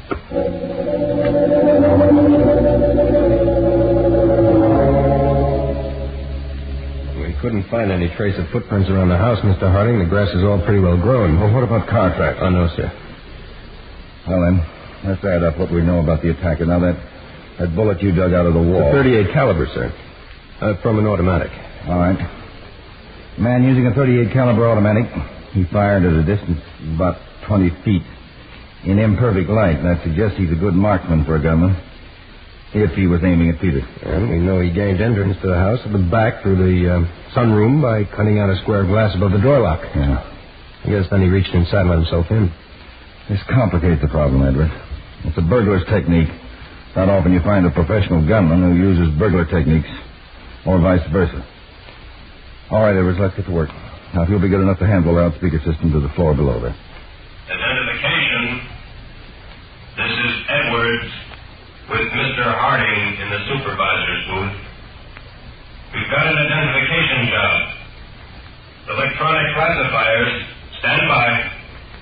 First fact, gunman, 38 automatic. Gunman, 38 automatic.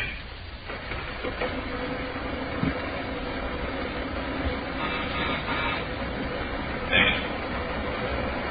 Left-handed. Left-handed.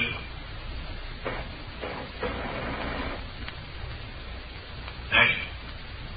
Technique of entry by rear of establishment. Technique of entry by rear of establishment. Next. By door, by cutting out glass. By door, by cutting out glass. Next. Appearance, mustache, black or dark brown. Appearance, mustache, black or dark brown. Next. Eyes, black or dark brown. Eyes, black or dark brown. Those are the facts. Let her roll.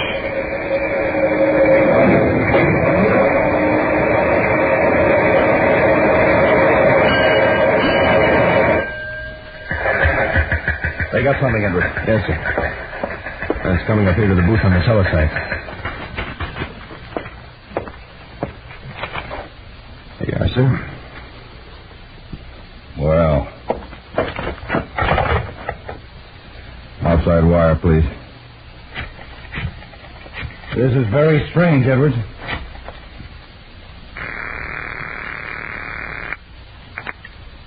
Yes, hello.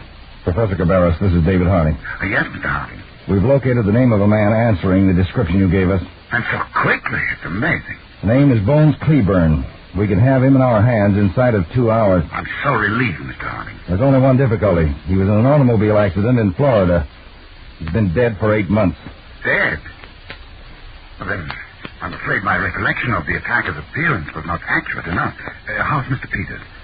Well, I'm very hopeful when Mr. Peters regains consciousness, he'll be able to give us a vital clue in this case. But how is he, Mr. Harding? The doctors are waiting for the shock to subside before operating. He will live? I'm told his chances are only 50-50.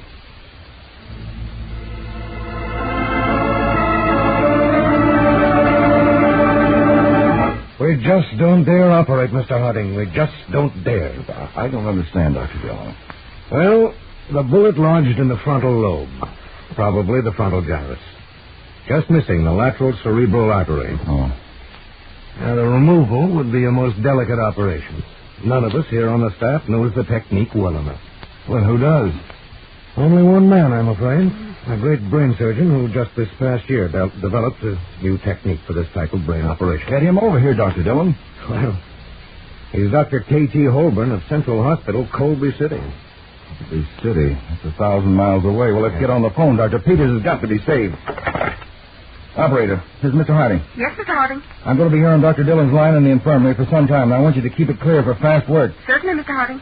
I want to place a call to Colby City, Central Hospital, Dr. K.T. Holborn. That's Holburn. Colby City, Central Hospital, Dr. K.T. Holborn. Right, and rush it.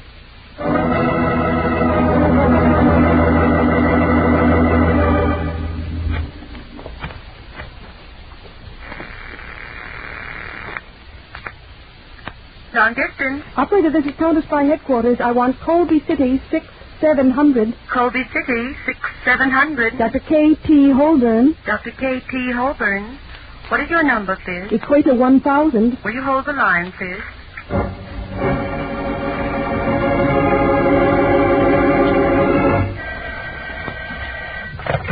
No, Harding. Harding speaking. Mr. Harding, Dr. Holborn is not at the hospital. Oh?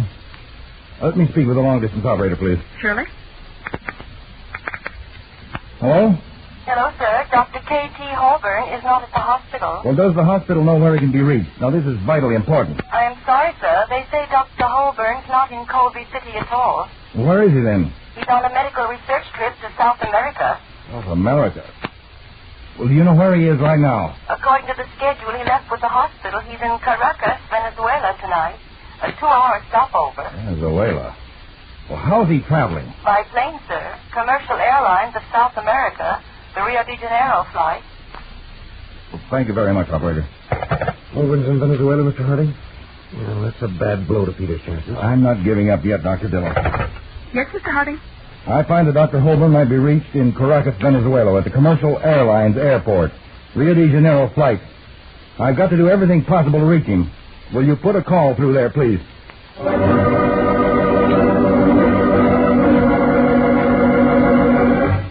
Hello, Miami. This is Washington, long distance. Will you give me your overseas operator? Overseas? Hello, overseas. A ticket. Washington, Equator, 1000. Mr. David Harding, Counterspy Headquarters, calling Dr. K.T. Holborn at Commercial Airlines Airport, Caracas, Venezuela. Washington, Equator 1000. Mr. David Harding, Counterspy Headquarters, calling Dr. K.T. Holborn, Commercial Airlines Airport, Caracas, Venezuela. Will you ring the number, Washington? Counterspy Headquarters. This is the overseas operator. Let me speak to Mr. Harding, please. Harding speaking. On your call to Caracas, Venezuela, due to the number of calls already on hand, the next available time is tomorrow afternoon. Will that be satisfactory? Tomorrow afternoon, operator Dr. Holborn's a brain surgeon. We must reach him for an important operation. We'll try to complete your call as soon as possible.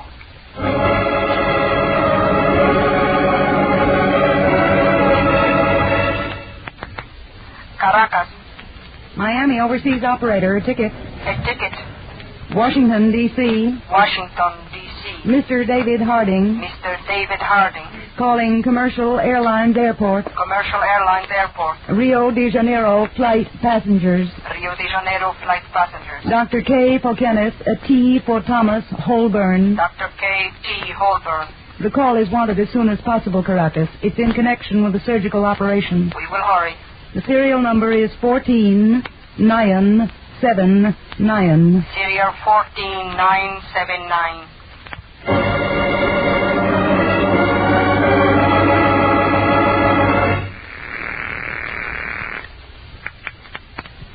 Commercial Airlines Airport. This is the overseas operator in Caracas. Mr. David Harding in Washington, D.C. is calling a passenger on your Rio de Janeiro flight, Dr. K.T. Holborn. Rio de Janeiro flight, it has not yet come in.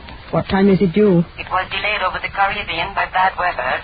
It is due in 2 hours. We can give Dr. Holborn a message when the flight arrives. Please do so. Have him call the overseas operator. It is in connection with an important surgical operation.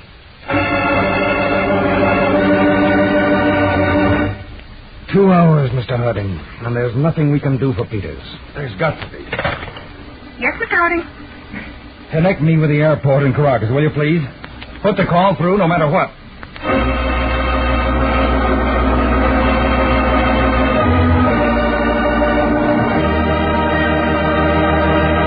In a moment, back to Counterspy, presented by delicious Pepsi-Cola. Pepsi-Cola, it's a spot.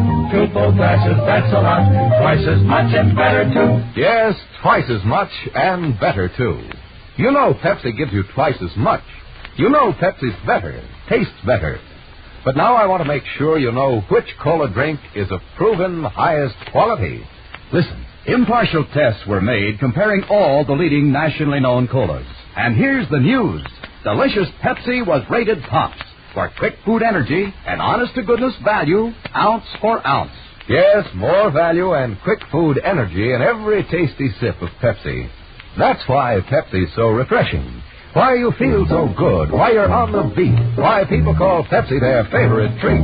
When the quality's proved tops and the taste is so delightful, so refreshing that you bubble and the quantity is double, Say, is it any wonder Pepsi's America's big, big favorite? Insist on tasty Pepsi wherever you may be.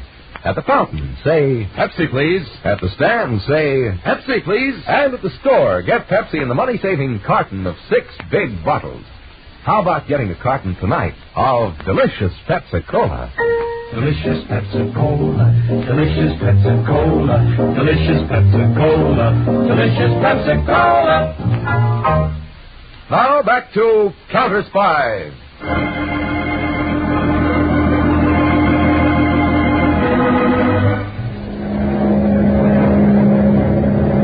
Caracas Airport to Flight 598. Caracas Airport to Flight 598. Flight 598. What is it, Caracas? Do you have a Dr. K.T. Holborn aboard? Dr. Holborn? Yes, we have. There is an emergency telephone call for him from Washington, D.C. You are due in 1 hour and 45 minutes, but at the request of the Chief of the United States Counterspies, we have obtained special permission for you to come in ahead of time, if you can do it. We can try. If you give us the airlane and landing clearance. We will arrange everything. Come in with all possible speed. I can be over the field at 23:30. Bring me in fast.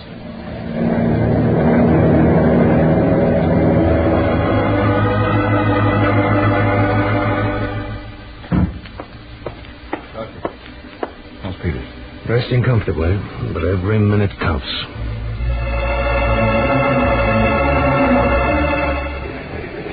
Pilot, where will I find a telephone? Now, that's side entrance to the administration building, Dr. Holborn. Thank you.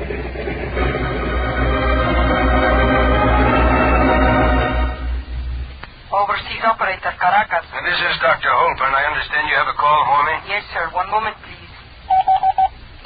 Overseas Miami, your call to Caracas, Venezuela.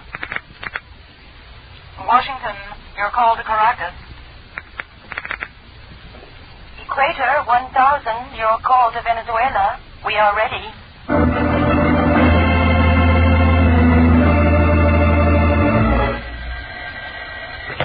Harding. Dr. Holborn in Venezuela for you, Mr. Harding. Go ahead, please. Dr. Dillon. Talk to him. Yes. Hello. Holborn speaking. Dr. Holborn, this is Dr. Henry Dillon, Chief Medical Officer of the United States Counterspy. Oh, yes, Dr. Dillon. We have a serious case here that requires your technique, the Holborn incision. And none of us here is familiar with it. Suppose I fly right back to Washington. And I'm afraid there isn't time for that now, Dr. Holborn. Could we do this?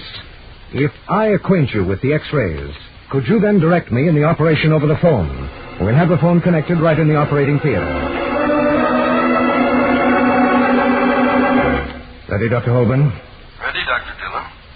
Anterior-posterior and lateral X-rays show the bullet to be midway between the third ventricle and the sella turcica, with the head of the bullet approximately 2 millimeters from the anterior aspect of the lateral ventricle.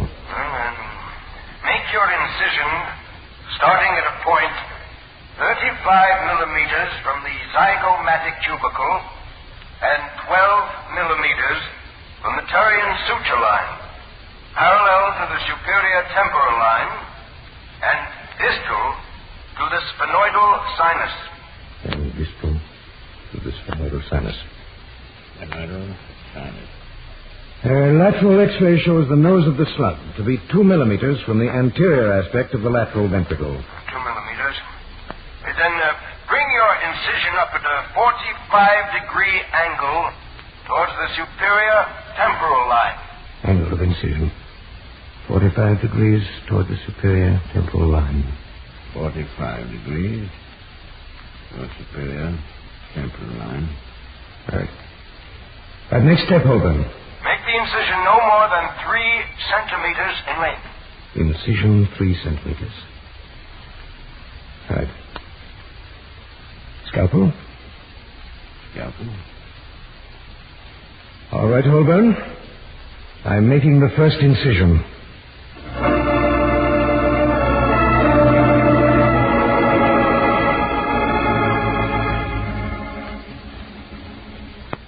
Hello, Peters. Hello, Dave. Yeah, it was pretty close, fellow. The doc said you tore up the international phone system. Now, the main thing is you're going to be all right now. Well, I may miss a couple of days, Chief. That wouldn't surprise me. Well, I guess my time's up. Dr. Dillon wasn't even going to let me in at all. Dave, about Professor Cabarrus. Did you get the questionnaire finished? Finished? Well, it was finished before the man opened the sunroom door and fired. Professor Cabarrus gave it to me. Man? Sunroom door? Yeah. Well, the shots came from behind me, Dave. I was sitting at the desk. Easy, Peter. You better take it easy. Look, I'll come back this afternoon. We'll talk about it. You go to sleep.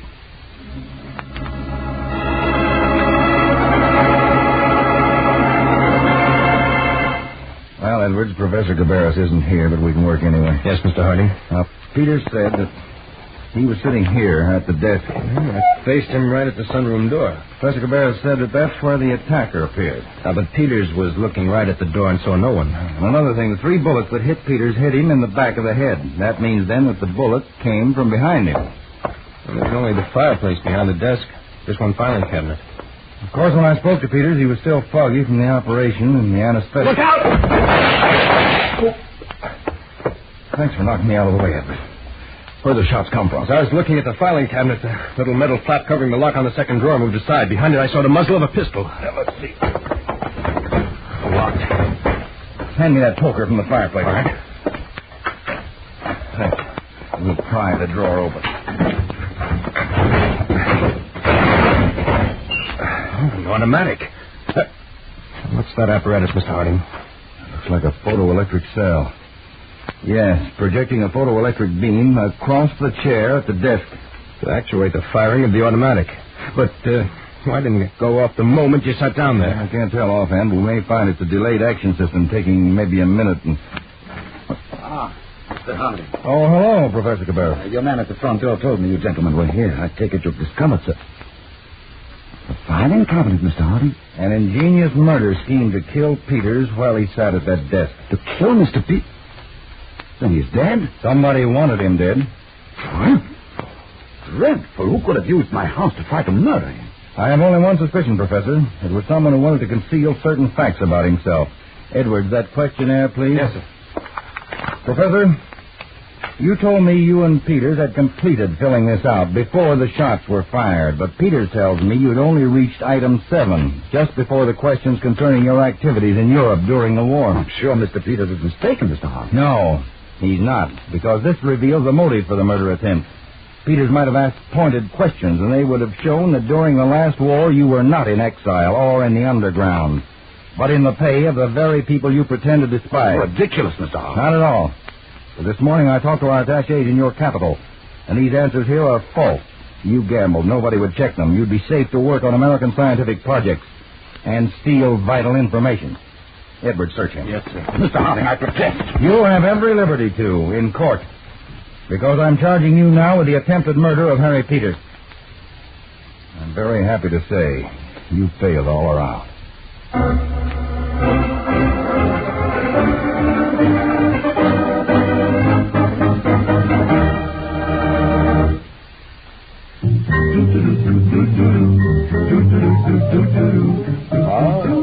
Delicious Pepsi-Cola. Bring it on now. Enjoy that bubbling, tangy, tasty treat. Sure hits the spot. At parties, it's a wonderful idea to serve delicious Pepsi. That extra quick food energy gives folks that bounce, that zing. And Pepsi's big 12-ounce bottles go twice as far. You get a carton of 6 bottles, and you serve 12 full-size drinks. So save that money. Get the best, and get twice as much in delicious Pepsi-Cola. Pepsi-Cola hits the spot. 2 full glasses, that's a lot. Twice as much and better too. Pepsi-Cola is the drink for you.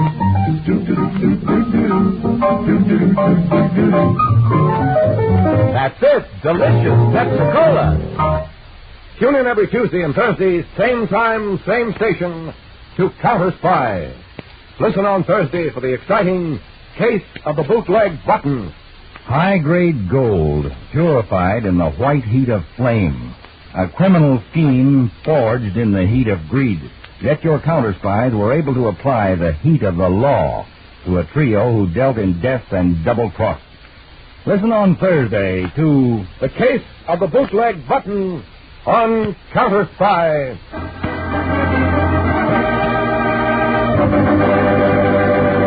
Tonight's Counterspy program originated in New York and was directed by Leonard L. Bass, dramatized by Paul Milton, and featured Don McLaughlin and Mandel Kramer with music by Jesse Crawford. This is Jay Jackson speaking. Counterspy is a Phillips H. Lord production for Pepsi-Cola. Enjoy some delicious Pepsi tonight.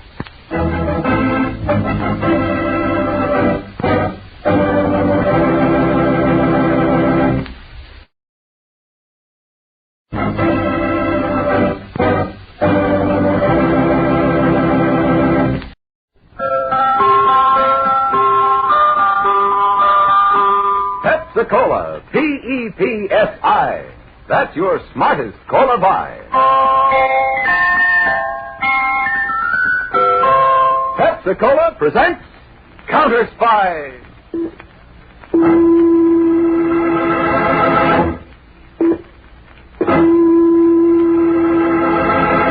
Washington calling David Harding, Counterspy. Washington calling David Harding, Counterspy. Harding, Counterspy. Calling Washington.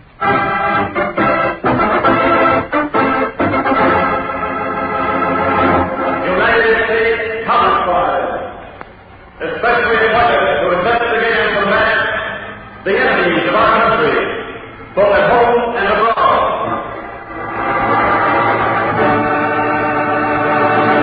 Tonight, the case of the Mile High murders. A thrilling counter-spy report to the American people. Brought to you each Tuesday and Thursday by delicious Pepsi-Cola. And now, another report to the American people. In your family's interest, listen to these findings, recently released by the United States Testing Company, Incorporated. After thorough and impartial tests, Pepsi-Cola proved of highest purity.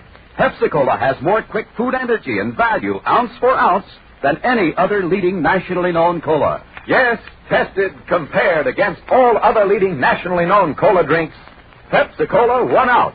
You get the best, and twice as much, in delicious Pepsi-Cola.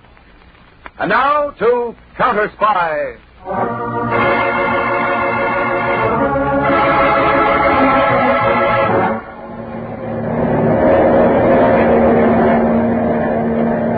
M5 Havana calling Easy George Able Nan. M5 Havana calling Easy George Able Nan. This is Easy George Able Nan. Come in, M5. Come in. Important emergency instructions. Repeat emergency. I'm sending boat out to rendezvous point 17 William Richard, which you will pass over in a few minutes. At point 17 William Richard, you will bail out of plane. M5. What about the merchandise? Disregard merchandise. Now, look, M5, I can't do a thing like that. After all, the cargo. Cargo must be sacrificed to preserve safety of all concerned. But maybe we can work it out another way. I don't want to have anything to do with... This is in order. And final. Switch to automatic pilot for gradual dive and bail out. Did you hear me, Easy George? Switching to automatic pilot for gradual dive. That's better. So bail out, M5. This is Easy George Able Man signing off.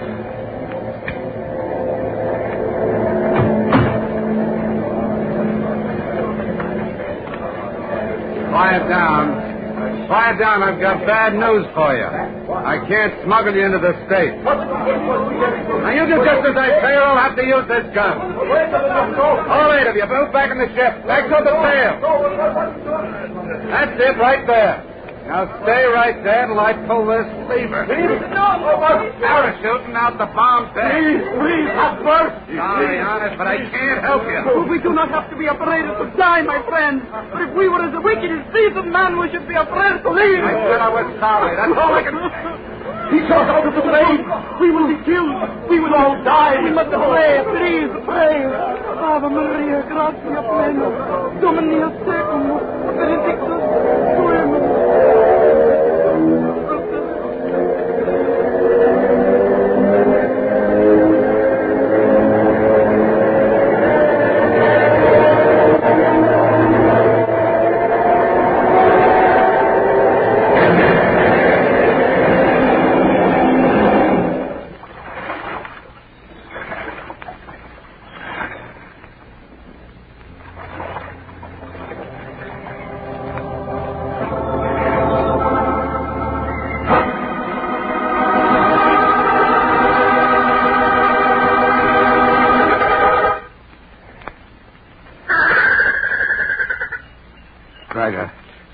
keep those birds of yours quiet? Especially that stinking vulture. Since your return to Cuba from your aborted mission, you've not been yourself, Egan. Those birds screeching that way make me think of those poor refugees in the plane, pleading for their lives. Rosa, See you, Senor Egan. give me another drink. See you, Senor. And hurry up, you fat sow. Egan is anxious to drown his conscience in my best wine. It's easy for you to talk, Gregor, sitting here in your patio and listening to your crazy birds. You didn't have to dump 8 helpless people into the ocean. Sure, you can sleep at night. Here is your drink, Senor Egan. Thanks, Rosa. Egan, in our business, sometimes drastic steps are necessary for self-preservation. Talk is cheap. You didn't see their faces. Perhaps, but I see the logic in disposing of them. If you had landed at the field in Florida with that shipment of aliens, you would have been picked up by the police. Would you have preferred that? Of course you would. All right. But how did the police know about the trip? Someone dropped a hint to them. Tell him, Ross. At El Montero Cafe, I was told its light was spotted. Is anything said about me, Rosa? No, Senor. By the way, Egan. Yes? Rosa also had something else at the Montero Cafe. Something about you. Rosa. I heard, Senor Egan, that when you had delivered some of Senor Gregor's clients safely to the United States, you took money from them. Blackmail money. That's a rotten lie. Of course, it's only a rumor. I don't care what it is. It's still a lie. It had better be, Egan. For your sake. You can't frighten me, Gregor, because I've got nothing to hide. I've always been on the up and up with you. Very well, Egan. Now let's get back to business. We will continue our weekly passenger run from Cuba to Florida. How can we? The cops are onto us. We will no longer use a large plane. Temporarily, we will reduce our activities by using a small 5-passenger plane. And from now on, you will not land at our isolated field in Florida. Instead, we will avail ourselves of desolate stretches of beach along the coast. Nothing's going to stand in the way of your making a fortune. Not even my neck, huh, Gregor? Nothing, Egan. And least of all, your neck.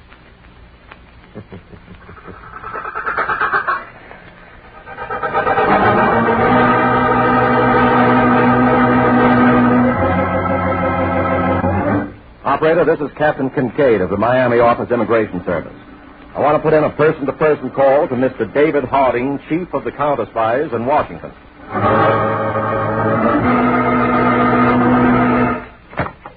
Hello, Captain Kincaid. This is Harding. Oh, Mr. Harding, on that matter we discussed last week when I was in Washington, an emergency has arisen. We'd appreciate having counter-spy cooperation in this case now. Anything at all, Captain. Can you assign one of your Miami agents? Better than that, Captain. I'm going to give this case my personal supervision. My assistant, Harry Peters, and I will leave immediately for Miami by jet plane.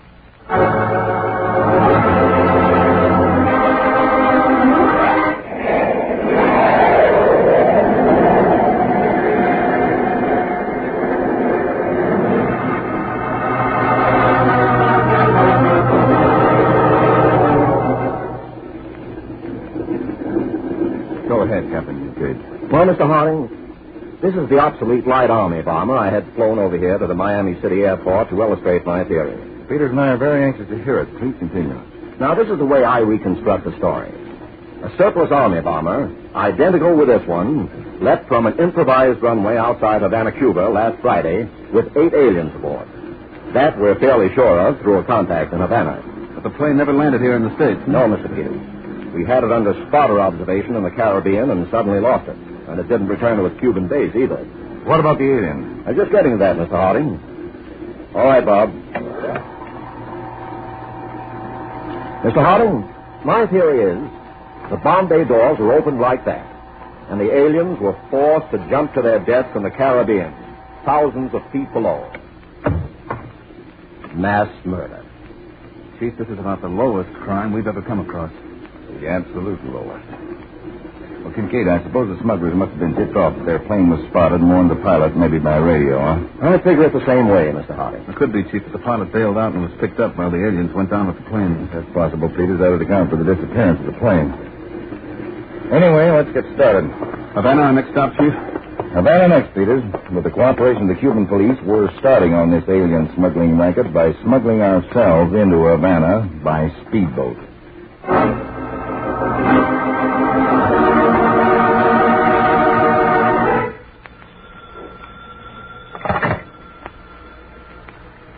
Yes?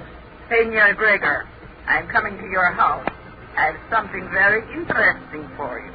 What is it, Rosa? A letter, senor, from people in the United States to people here in Havana.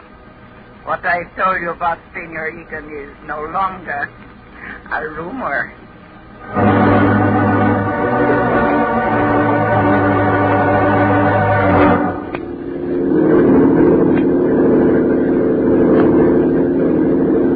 There's the pier ahead, Mr. Harding. Here's the glass. Oh, thank you. Well, it looks isolated enough for our purposes. Good idea, Dave, taking this speedboat instead of a plane. Smugglers probably have their eyes on every airfield in Cuba. There's no doubt about that, Peter. They have a terrific investment to protect.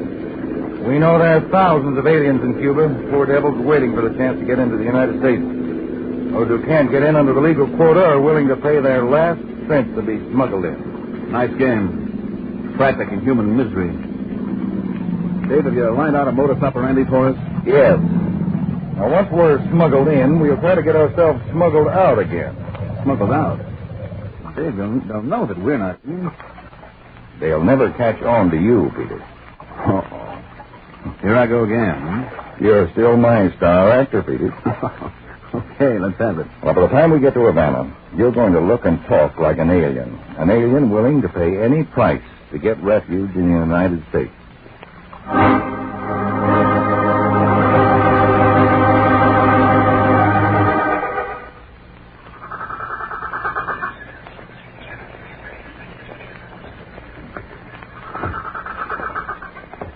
Good afternoon, Senor Gregor. The letter, Rosa.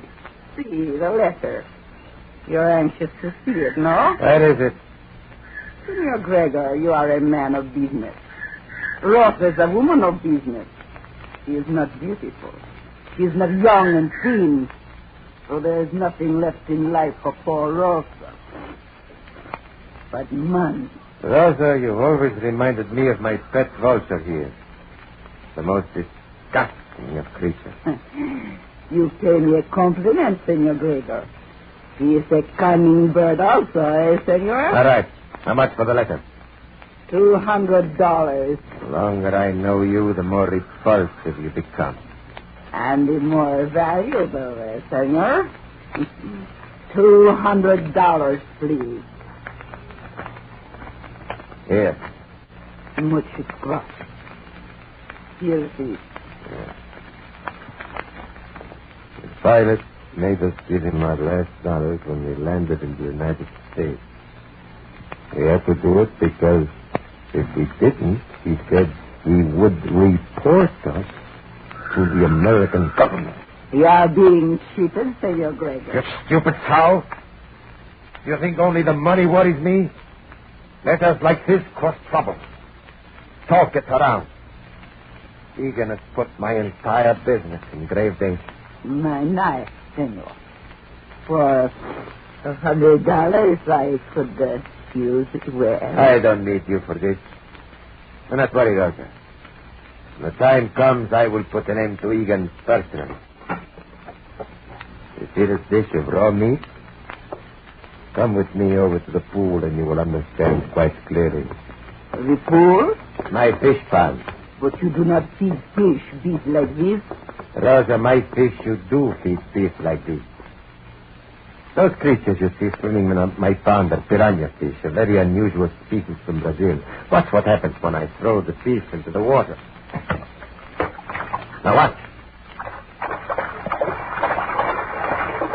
Like wolves, they make a trap. They say, Rosa, that a small school of piranha fish can strip a human body of flesh in 4 minutes. An amusing thought, eh, Rosa? Very amusing. Observe. The fish seems to be still hungry. See them skimming the surface? Perhaps they should have bigger bait. Huh? What do you think, Rosa? Huh? In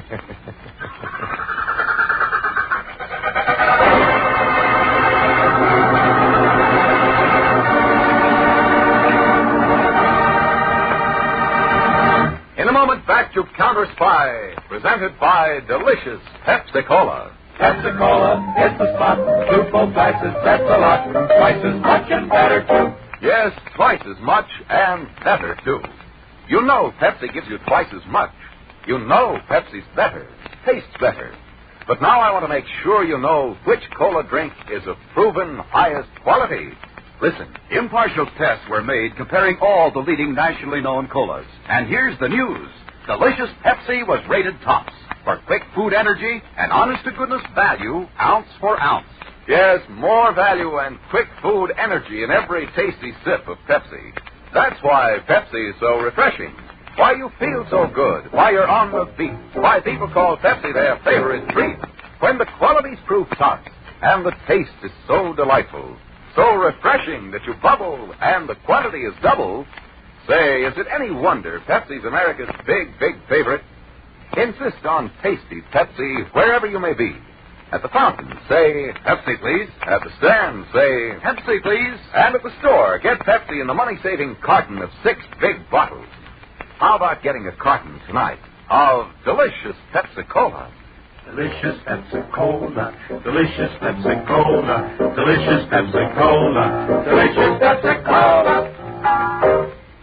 Now back to Counterspy.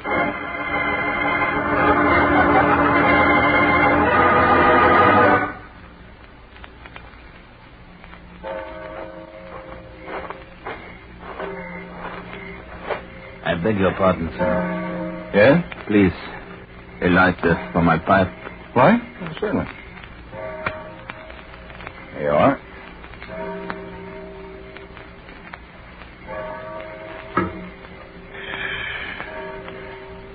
All clear, Mr. Harding? All clear, Peters. No one in this section of the park. We can talk right here. How did you make out as Mr. Kovac? Passed my first test with flying colors, Dave. I registered at the hotel patronized by refugees. I managed to make friends pretty quickly. Any leads? One of my new friends advised me that I might get what I wanted if I paid a visit to El Montero Cafe. El Montero Cafe, huh? A small native barroom on Del Caro Street. The place is run by a fat, middle-aged woman named Rosa. My friend also said that a visit to Rosa is the first step in making entry into the States. Rosa must be the contact between the aliens and the smugglers. Looks that way, Dave. All right, Peters, or rather, Mr. Kovac, I guess it's time for you to visit this Rosa at El Montero Cafe. See how you make out in your second test.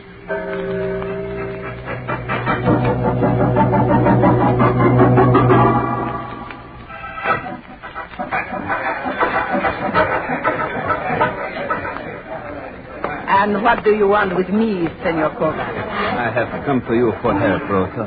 Help? I wish passage to the United States. To get to the United States, Senor Kovac, one has only to obtain passage on plane or boat. Why come to me? I was told by friends that you could advise me of the steps necessary to get into the United States without detection by the authorities. Senor, such a means of entry is dangerous, illegal, and they say expensive. I have $25,000. 25,000. It would be a shame that a gentleman so anxious as you should not get what he wishes. Where are you staying in Cuba, Senor Kovac? The Hotel Paloma. Be in your hotel room at 10 tomorrow morning. An American named Egan will call on you and explain the arrangement. Oh, thank you, Rosa. Thank you. You have no idea how much this means to me.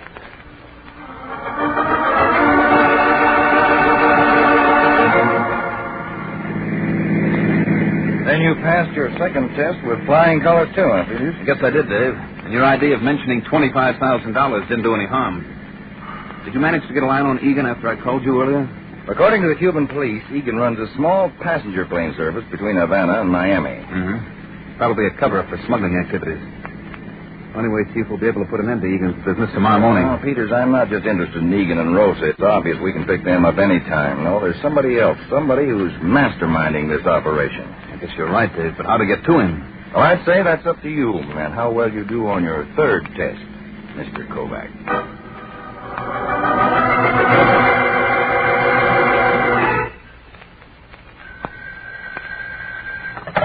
Yes? Senor Gregor, this is Rosa. What is it, Rosa? I have been looking all over for Egan. He is nowhere to be found. Egan is here with me, waiting for me out in the patio. I was just about to introduce him to my amusing piranha fish. But you will need Egan to fly the plane. I've made arrangements for another pilot. He will be here next week. But I have for you a client who wishes a trip to the United States now. The client will wait, Rosa. But he is willing to pay $25,000. Oh? Well, Rosa, that is a different matter. It is fortunate you did not call me a few minutes late. I made arrangements with the client for Egan to be at his hotel tomorrow morning at 10. Very well, Rosa. Egan will be there. I will apologize to my piranha fish for the postponement.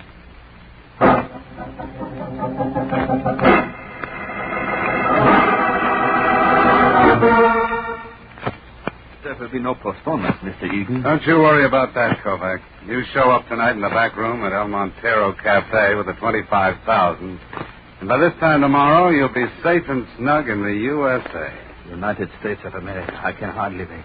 Mr. Egan, I'm so grateful to you for... excuse me, please. Hello? Senor Kovac, this is Rosa. Is Senor Egan there? Oh, yes, he is. Senor Egan, it is Rosa. She wishes to speak with you. Okay, thanks. Yeah, Rosa? There is trouble. Do not betray yourself with words or looks. Sure, Rosa. Go ahead. A friend was just here in El Montero and told me about Senor Kovac. This morning at the hotel, there he saw the man who visited Kovac. The visitor was David Harding of the United States Counterspy. What? Thanks for telling me, Rosa. Thanks very much. You seem troubled, Mr. Egan. Did Rosa have bad news? Not exactly, Kovac. Coming like it did now, in a way, it was good news. Then everything will go as she arranged it. Well, there'll be just one thing.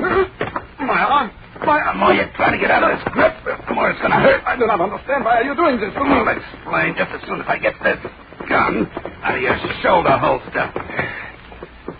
All right, now. Get back. Up against that wall. What is the meaning of this? You can drop the axe. Rosa phoned to tell me about some information she got on your visitor here this morning. Harding is a counterspy. What do you got to say to yourself now? Just one thing, Egan. If you're smart, you'll drop that gun and give yourself up. You think I'm crazy, Kovac? Just to set you straight, the name is Peters. A counterspy, too. That's right, Egan. So you want me to give myself over to you, that it? It might go easier on you. If you do get away now, Egan, I'll get you anyway. I'll hound you till I get you. That's where you're wrong, Peters. Your hounding days are over. I'm getting out of here. But you're not.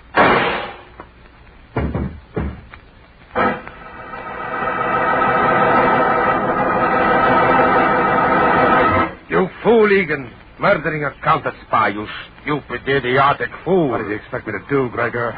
Let him take me in? This will ruin everything. So I'll lay low where they won't find me. Don't you realize now the counter-spies will find you wherever you go? They won't rest until you're captured. I thought you were so smart, Gregor. I thought you had a way of handling everything. Of course. There's a way of handling this. Now that you're here, I have nothing to worry about. What? What's the idea of that gun? The idea, Egan, is self-preservation. If you were ever captured, you would sort out my part in the smuggling business. No, Gregor. You can trust me. I had intended to rid myself of you last night. You were saved by the fat, disgusting swine, Rosa. Now I'll take up where I left off. Gregor, please. Wait. Don't. I'm not going to shoot, Egan. Huh?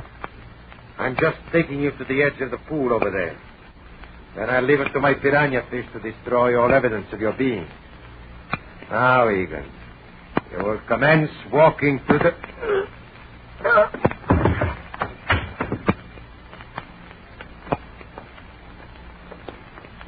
Buonasera, Senor Egan. Rosa, you threw that knife into Gregor. See, But why? You were on his side. that you do not understand how a woman feels to be talked to the way Senor Gregor always talked to me. I am not so young, nor am I so beautiful. I am not so fat, so disgusting as he said.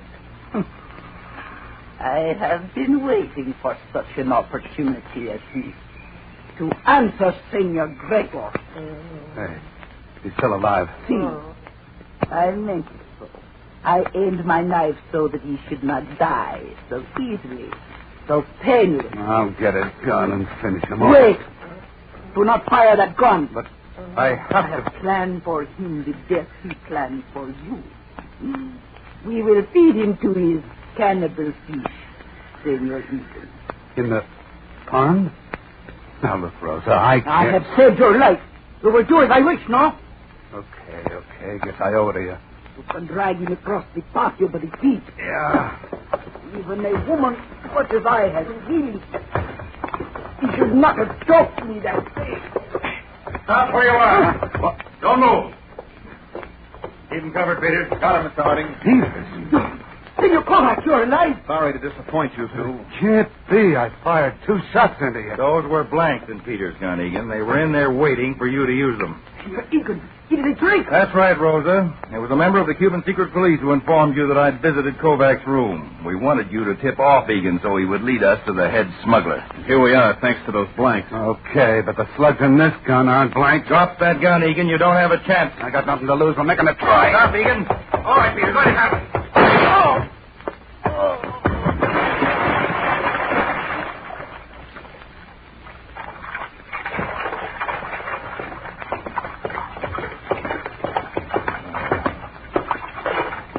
Peter's that end. Yes, Chief. Nobody can live with those piranha fish. You can call the Cuban police now. Tell them to come out for Rosa and Gregor. Then we'll fly back home.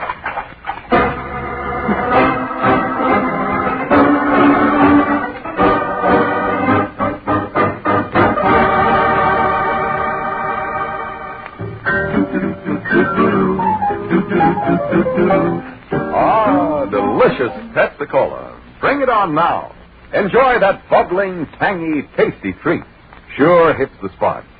At parties, it's a wonderful idea to serve delicious Pepsi. That extra quick food energy gives folks that bounce, that zing. And Pepsi's big 12-ounce bottles go twice as far. You get a carton of 6 bottles, and you serve 12 full-size drinks. So save that money. Get the best, and get twice as much in delicious Pepsi-Cola. Pepsi-Cola, hit the spot. 2 full glasses, that's a lot. Twice as much and better, too. Pepsi-Cola is the drink for you.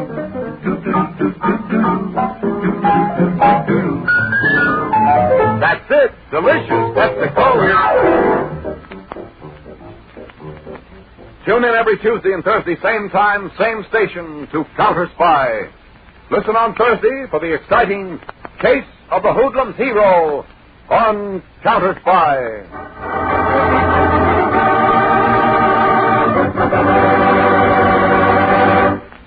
Tonight's Counterspy program originated in New York, was directed by Leonard L. Bass, dramatized by Edward Adamson, and featured Don McLaughlin and Mandel Kramer, with music by Jesse Crawford.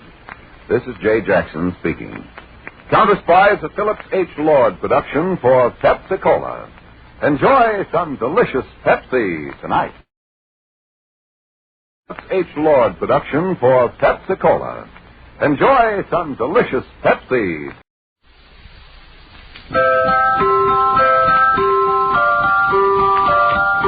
Pepsi-Cola, P-E-P-S-I. That's your smartest cola buy.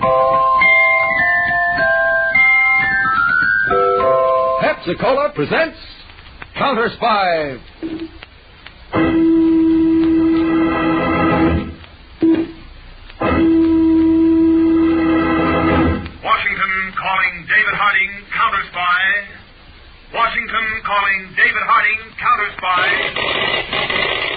Harding, Counterspy, calling Washington.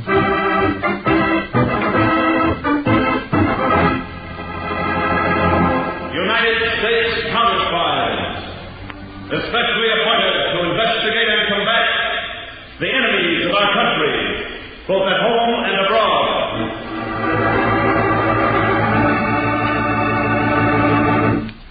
Tonight, the case of the Hoodlum's hero, a thrilling counter-spy report to the American people. Brought to you each Tuesday and Thursday by delicious Pepsi-Cola. And now, another report to the American people. In your family's interest, listen to these findings recently released by the United States Testing Company, Incorporated. After thorough and impartial tests, Pepsi-Cola proved of highest purity. Pepsi-Cola has more quick food energy and value, ounce for ounce, than any other leading nationally known cola. Yes, tested, compared against all other leading nationally known cola drinks, Pepsi-Cola won out. You get the best and twice as much in delicious Pepsi-Cola. And now to Counterspy.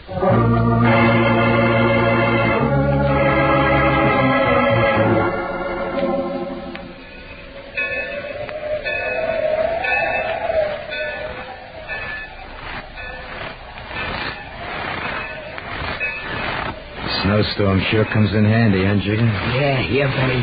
Hey, which freight car is it? It's one after the next. Benny, I hope you got that railroad bull's beach figured out right. I always got everything figured out right, Squirt. Remember that. Okay, sure, Benny, sure. And what are you shaking in your pants about? I'm just a little scared. Look, it's the kid's first job, Benny. Who's asking you an opinion, Jigger? What? Nobody, Benny. And keep your trap shut. Okay, here we are. Now you take the chisel, Jigger. Right. Squirt, you the hammer. Yeah. Use the burlap over it to keep it quiet. All right, Benny. Pry up the lock. I'll get on there with the crowbar.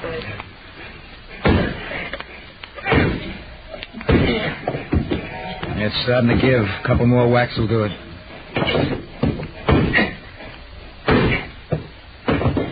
Okay, Benny. All yours. Right. I'll have this lock off and nothing flat. Okay. Push the door back. Let's get in there. Okay.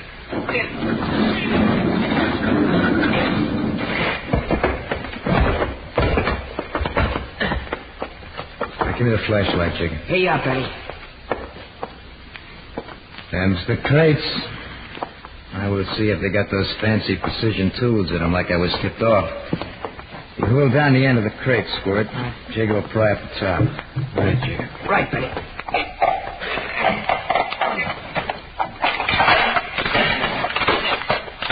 There they are.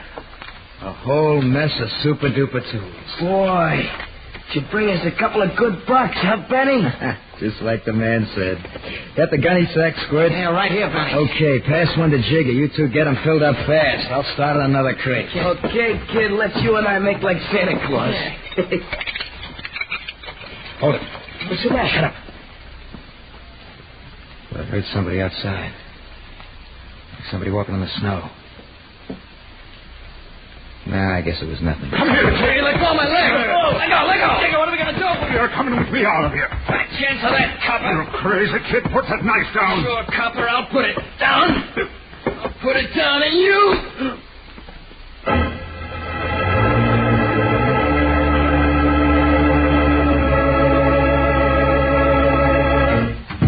Benny? Jigger? Over here behind the hallway stairs, Squirt. Where you been, Squirt? My mom and Papa right down the parlor. Let's go downstairs. Okay. Benny wants to know where you've been for the last 3 days, Squirt. Why didn't you show up the next morning like you were supposed to? Don't you want your cut on those tools, Squirt? No, Benny. Why not? Shut your face, Jigger. I'm handling this. I'm afraid, Benny. I don't want to do anything like that again. What's to be afraid of? I got rid of the merchandise.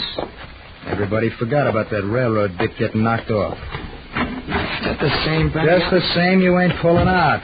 Benny, look, You're staying in, you understand? Hey, Benny. You're in till I say you can pull out. Benny, please, no more. No more. I'm going to slap that face of yours around so I make sure you know what I'm talking about. That's enough of that. See the idea? We were just standing... Come with me. You and these 2 kids with you. Let's go. Well, where are we going? You're going to headquarters.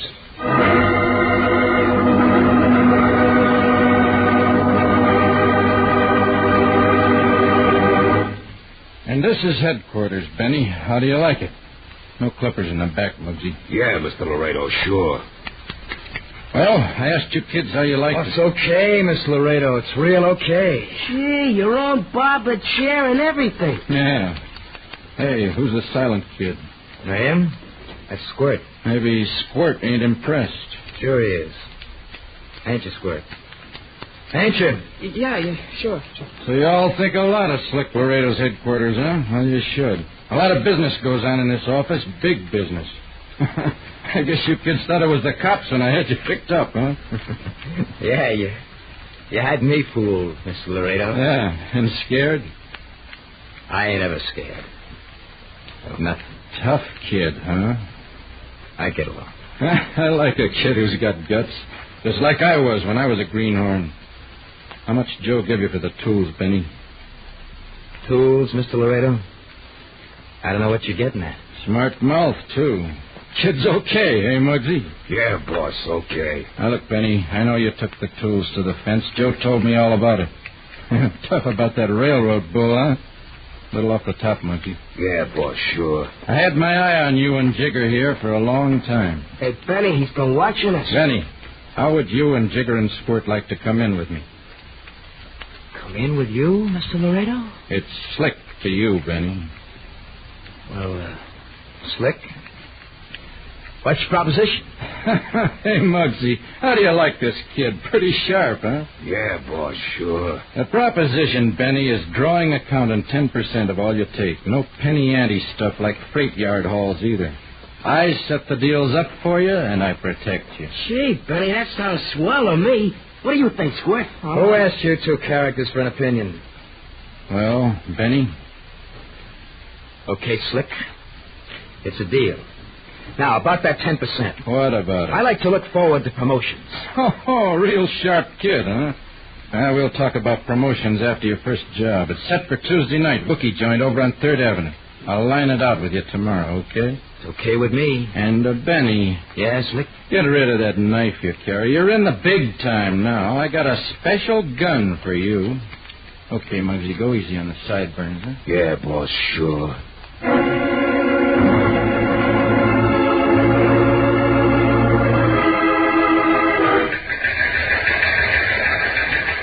From David Harding, Counterspy Headquarters, Washington, to Commissioner of Police Robert Denfield, Bay City. Replying to your recent request for assistance in regard to rise of juvenile delinquency in your city, my assistant Harry Peters and I will arrive your city tomorrow morning. We'll meet you at headquarters.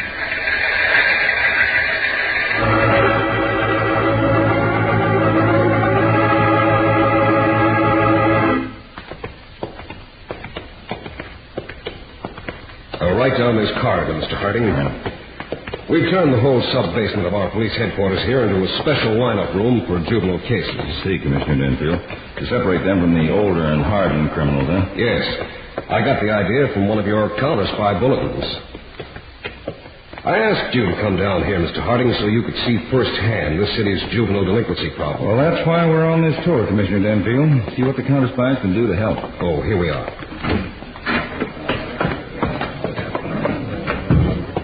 We can sit right here in the back of the room. All right, Myers, you may begin. Mr. Harding, I think you'll be shocked by the youthfulness of our offenders. Well, after the conditions I've seen in other cities, Commissioner, I'm a little beyond being shocked. Oh, there go the lights down. They're ready to begin. James Valenti, alias Joe Valley, alias the Sheriff. Age 18, 5 feet 8 inches, 138 pounds. Charged with unlawful entry. Previous offenses: assault, carrying arms without a permit, breaking and entering. Step down. He started at 15, Mr. Harding. A running start, I'd say, Commissioner. Sidney Ratter, alias Sullen Sam, alias Nuts. Age 19, 5 feet 11, 172 pounds. Charged with felonious assault. Previous offenses: assault, battery, carrying concealed weapons. Step down. 19 years old. Wait till you hear about the next one, Mr. Harding. Anthony Romano, age 17, 5 feet 7 inches, 153 pounds. Held for arraignment and first-degree murder charge. Step down. Killer at 17. As a result of gang vengeance, Mr. Harding. Have you seen enough? Yes, plenty. Hold it, Myers. All right, Commissioner. Mr. Harding, some days we get as many as 30 juvenile offenders. Well, Commissioner, I've seen cities where the rate was even higher. But in many cases, we've been able to effect a marked decrease. However, it's not a thing you lick overnight. Oh, I know that, Mr. Harding. And I know, too, the fine work you're accomplishing with your junior counterspy organization. I hope you can help us. Well, we'll do all we can. I'd better get upstairs to my assistant, Harry Peters. He should be about finished going through your files.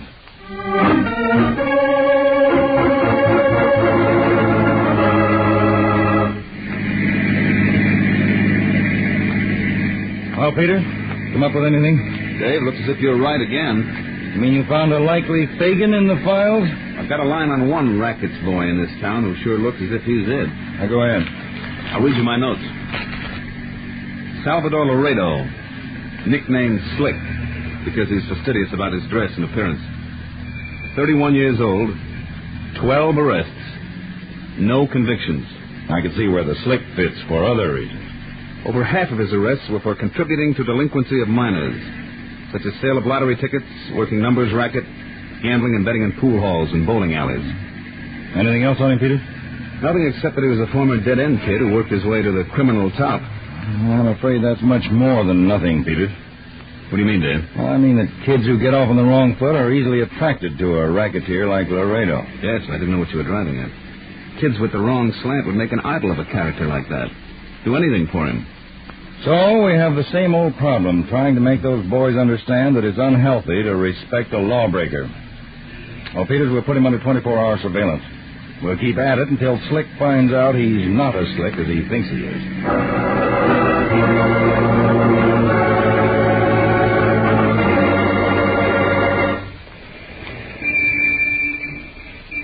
What time is it, Chicken? 2 minutes to go, Benny. Hey, Benny, what if a cop sees you in the alley? You going chicken on me again, Squirt? No, Benny. Just the way things are now with us working for Slick Laredo and you and I with a gun and all. Look, Benny, what if you have to use that gun? So I know how to use it. Even better than a knife. But if you ever try anything funny, Squirt, I'll show you what I mean. Hey, Benny, can we move in now, huh? No. Slick said the bookie in that shop there don't finish counting his take till 2 a.m. Slick said to hit him right on the dot at 2. That's when we're moving in. Hey, Benny. What is it? There's somebody down there in the alley. I don't see nobody. I'm sure. I saw something move. It's just a cat, you dumb cluck. Ought to paste your face into giving us the jumps. It's 2 o'clock, Benny. Okay, let's go.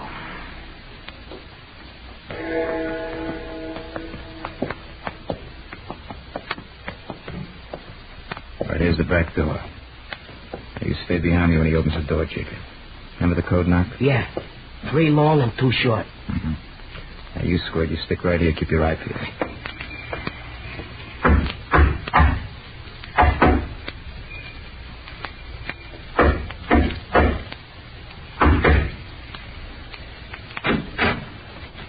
Yeah?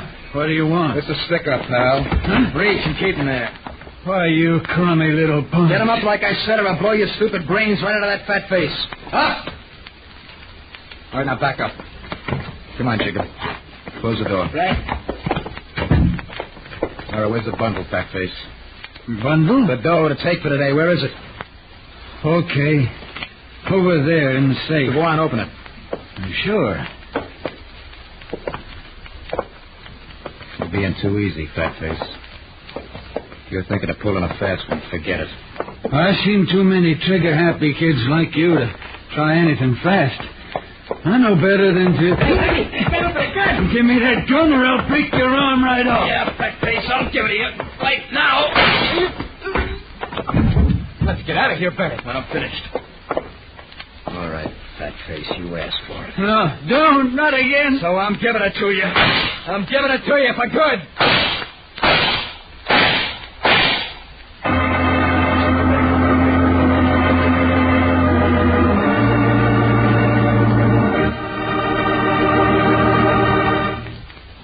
moment, back to Counterspy, presented by delicious Pepsi-Cola. Have you heard about those tests by that famous laboratory?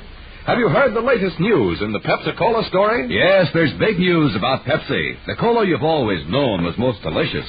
The cola you've always known was best value is now shown to be the cola of proven highest quality. That's right. The U.S. Testing Company Incorporated reports you get more quick food energy ounce for ounce in delicious Pepsi-Cola than any other nationally known leading cola drink. Yes, your Pepsi is really tops. Taste the tops, is the tops, and gives the most.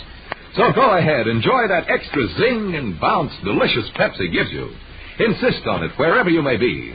When you stop at the fountain, make sure you say, Pepsi, please. When you stop at a stand, make sure you say, Pepsi, please. And at the store, get Pepsi in the money-saving carton of 6 big 12-ounce bottles. Pepsi 6 bottles serve 12 refreshing glassfuls, twice as much. So save money and get the best. Come on, sing the Pepsi song with us. Pepsi-Cola, it's a spot. 2 full glasses, that's a lot. Twice as much and better, too. Pepsi-Cola is the drink for you. Delicious Pepsi-Cola. Delicious Pepsi-Cola. Delicious Pepsi-Cola. Delicious Pepsi-Cola. And now, back to Counterspy.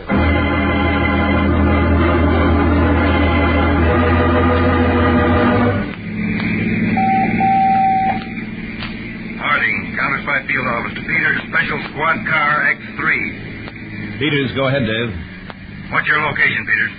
Wentworth Avenue between 5th and 6th. Cruising. Well, Peters, I just got a call from Commissioner Denfield about Slick Laredo. I'll meet you at the corner of 11th and Millwood. Get there as fast as you can. Will do, Chief.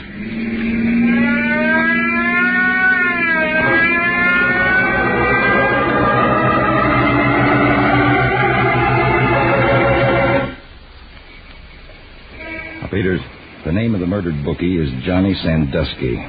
That mean anything to you? Yes, Dave. Sandusky's name was on one of those Laredo reports I turned into you. He was one of Slick Laredo's biggest rivals in this town. So was Vince Fresno, until he was mysteriously murdered 2 months ago. Get the picture, Peters? How can you miss it? Laredo's out to consolidate its position as top racket boy. That's it. We know from our surveillance reports on Laredo that he wasn't within 5 miles of the store where the murder took place early this morning. So the question is, who does Laredo's dirty work? You think it might be some kid, Dave? Well, that's possible, in view of the fact that Slick Laredo is notorious for exploiting minors. What's your plan, Chief? Well, an old but reliable one, to capitalize on criminal pattern. You can almost be sure that Laredo isn't going to stop eliminating his competition until he can wear his crown without worry. Well, according to our reports, Laredo still has 2 big rivals outstanding. Georgie Troy and Ken Easton. Yes. So I've asked Commissioner Denfield not to have Laredo picked up for questioning in Sandusky's murder. I don't think he got away with it, huh? I have an idea it'll encourage him to proceed with his elimination tournament with a little less caution. In other words, Dave, build up his ego. That's right, Peters. Build it up for the big letdown.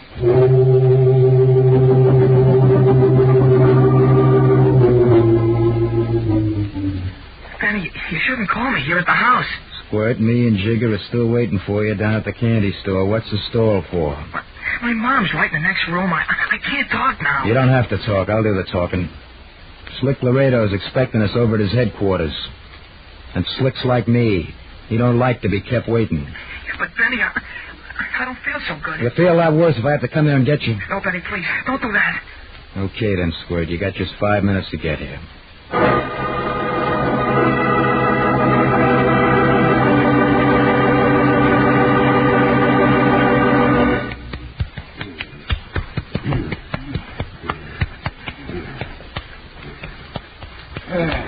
Feels good, Muggsy. Keep working on that shoulder a little. Yeah, boss. Sure. Great thing to rub down, Benny. Keeps you right in the pink. It's like you said we were going to talk business. I'm the one guy who can mix business with pleasure. That right, Muggsy? Yeah, boss. Sure. Some vocabulary Muggsy's got, huh, Benny? But Muggsy ain't as dumb as he sounds. The less you talk, the less trouble you get into. Hey, Muggsy? Yeah, boss. Sure. Benny, I had Jigger and Squirt wait outside because I wanted to talk to you alone. I had one of my smokes on the table there. I got them special blended for me. No, thanks. Slick, you still haven't said anything about our 10% for the job the other night. 10%? What 10% are you talking about? The 10 you What are you trying to pull? I changed my mind about the 10%. The deal was 10%. That was the deal. Now I got another. Look, there was some trouble getting that dough. You know, I had to knock Sandusky off. That's the way things go sometimes. Well, turn over so you can work on the other side, Muggsy. Yeah, boss, sure. Look, Slick, me and my boys delivered. Sure you delivered. I like the way you did it. Well, then why cut us down? Who said I was cutting you down? I'm upping the percentage. What? To 25, Benny. What do you say to that? 25? Hey, that's okay. Hey, what's the catch? How do you like this Benny, huh, Muggsy? On his toes, always looking for the angle, huh? Got what it takes, huh? Yeah, boss, sure. No catch, Benny. I like the way you operate. You got guts, know what to do when it's got to be done. That's right, Slick. I'm no slouch. Now, Benny, I got another job for you. Call Jigger and Squirt in here, and I'll line the proposition out.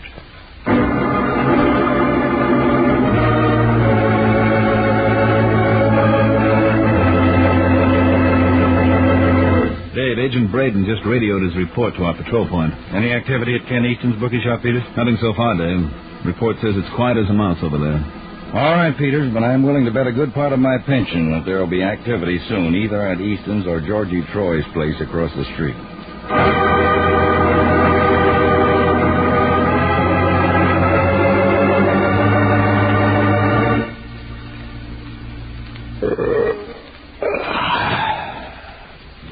I'm beginning to fall asleep on my feet, Dave. Yeah. A little done in myself, Peters. Almost 2 a.m. Well, looks like tonight's not the night, Dave. You may just as well... Back in the doorway, Peters. What? What's up? That boy, coming out of the alley across the street, under that Pepsi-Cola sign. See him? Yeah. The alley right next to Troy's place. There he goes back in again. Must be the lookout. Let's go, Peters. We'll grab him first.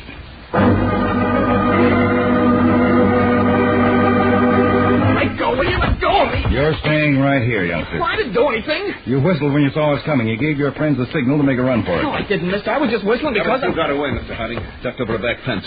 All right, Peters. We'll take this one back to the car.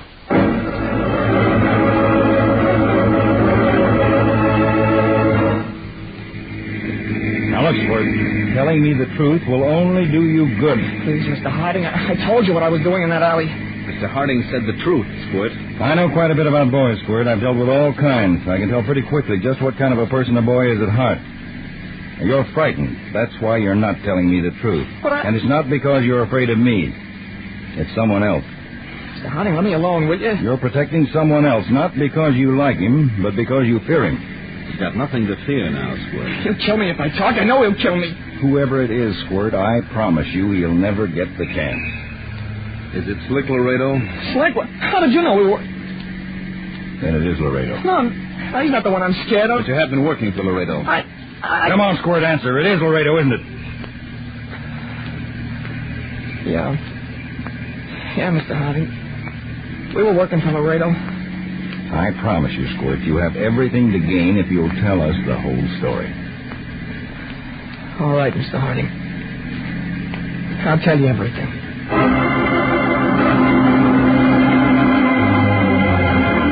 What'd you come back here for, Benny? You're supposed to follow orders. I want to talk to you, Slick.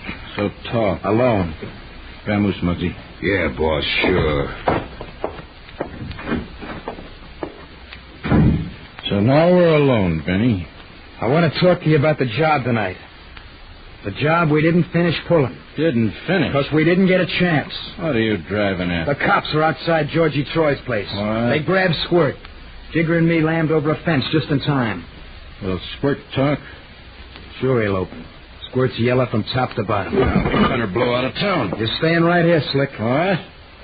Hey, what's the idea of that? I'm giving this gun back to you, Slick. Back? Right in that sneaky face of yours. Hey, what's the matter with you? Crazy or something? Yeah, like a fox. Before I beat it out of Georgie Troy's place, he tipped me off to your angle, Slick. Angle? I ain't got any angle. You didn't care about the dough we got for you in the halls. That's why you gave us 25%. All you cared about was getting the competition out of the way. You can't believe Troy. He'd tell you anything. You were just using me to torpedo Sandusky and Troy. The next haul was to be set up at Ken Easton's joint, wasn't it, Slick? Easton was to be next, huh? And then when I got rid of Easton for you, I'd get the kiss off. Ah, Benny, you got it all wrong. I wouldn't do a thing like that to you. You're a stinking liar. I'm going to give you the same kind of a break you were going to give me. I'll give you... Nice work, Muggsy. Yeah, boss, sure. Good thing I had that buzzer signal button on the side of my desk. Imagine a little punk like that trying to outsmart Slick Laredo. What do we do about him, boss? It's going to give me a special pleasure to take care of him right now. Hand me his gun. Here you are.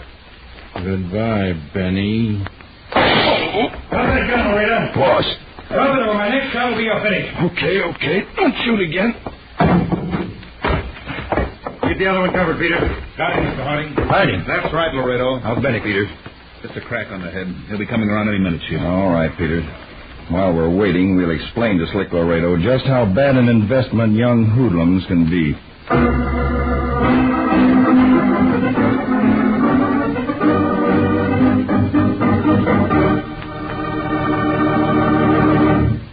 Well, that takes care of the hoodlum's hero. Now let's take care of the refreshments. Bring on those big Pepsis and have delicious Pepsi-Cola all around. Tastes good. You just can't match Pepsi's fresh, tangy flavor. And there's plenty for two of you in Pepsi's big 12-ounce bottles.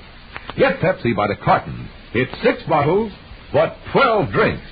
So save all that money and enjoy that extra zing and bounce delicious Pepsi gives you. Remember, Pepsi's proven highest quality, yet it gives you twice as much. Pepsi-Cola is a spot. 2 full glasses, that's a lot. Twice as much and better, too. Pepsi-Cola is a drink for you. Delicious Pepsi-Cola. Delicious Pepsi-Cola. Delicious Pepsi-Cola. Delicious Pepsi-Cola. Tune in every Tuesday and Thursday, same time, same station, to Counterspy. Listen on Tuesday for the exciting Case of the Fabulous Formula. The discovery of a new defense secret and the brutal liquidation of the inventor sent your counterspies on a trail of violent death. The stakes, an important government secret. The enemy, one of the strangest we have ever faced.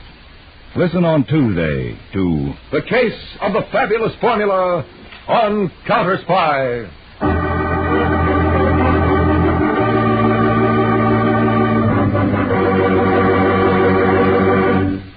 Tonight's Counterspy program originated in New York, was directed by Marks V. Loeb, dramatized by Edward Adamson, and featured Don McLaughlin and Mandel Kramer, with music by Jesse Crawford. This is Jay Jackson speaking. Counterspy is a Phillips H. Lord production for Pepsi-Cola. Enjoy some delicious Pepsi tonight.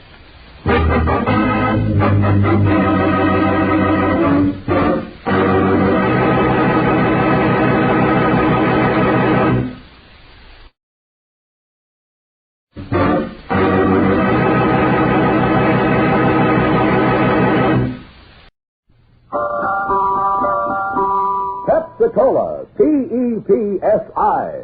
That's your smartest cola buy.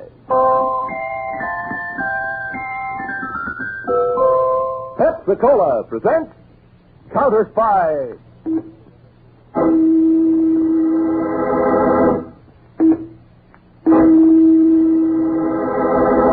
Washington calling David Harding, Counterspy. Washington calling David Harding, Counterspy. Harding, Counterspy, calling Washington.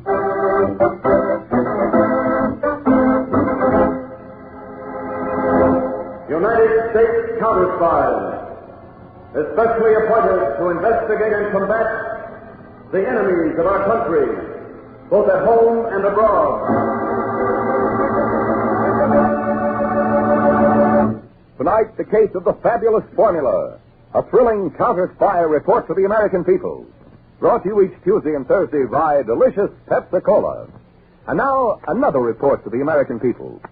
In your family's interest, listen to these findings, recently released by the United States Testing Company, Incorporated. After thorough and impartial tests, Pepsi-Cola proved of highest purity. Pepsi-Cola has more quick food energy and value, ounce for ounce, than any other leading nationally known cola. Yes, tested, compared against all other leading nationally known cola drinks, Pepsi-Cola won out. You get the best and twice as much in delicious Pepsi-Cola. And now to Counterspy.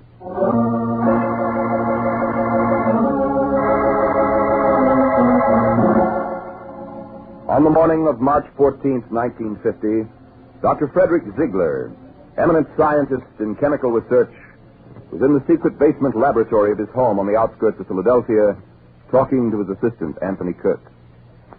Kirk, my boy, I finished the experiment. That is why I called you.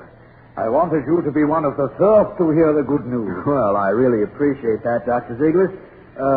Of course, you never did tell me just what the experiment was. Well, now I feel free to tell you, Kirk.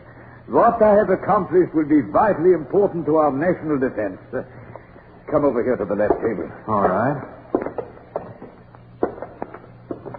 Just a moment till I unlock this door. Okay.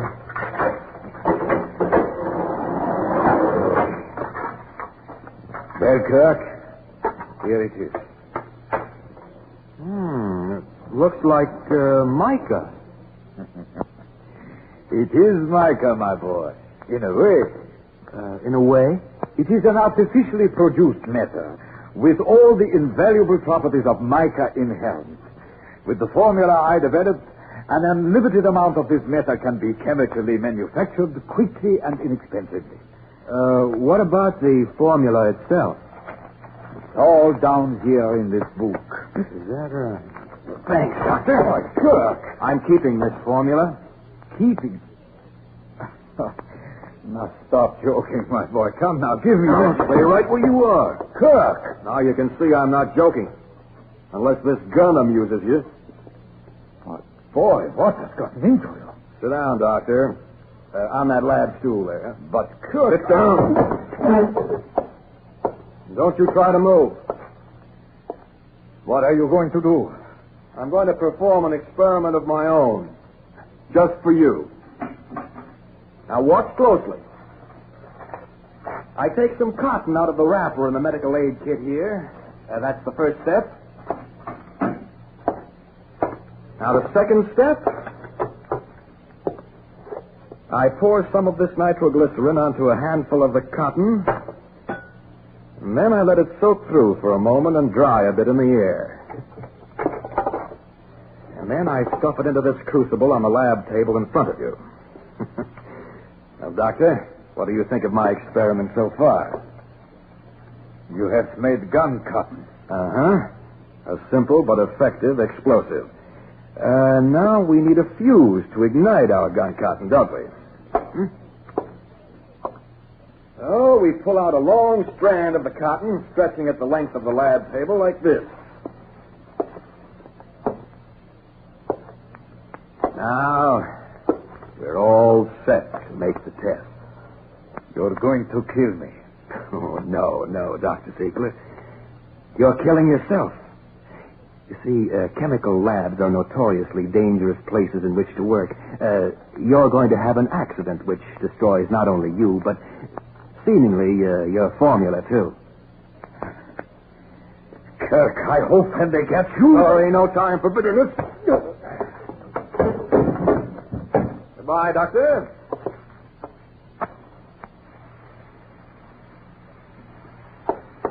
Thanks for everything.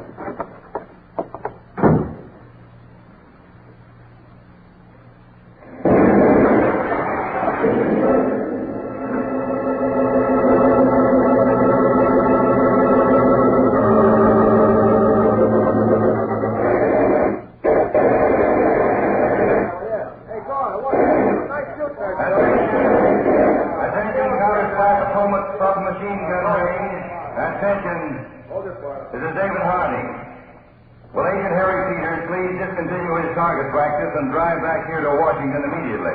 Meet me in the lobby of the National Standards Bureau. At 2 o'clock, we are scheduled for an important defense matter conference with Mr. Carson.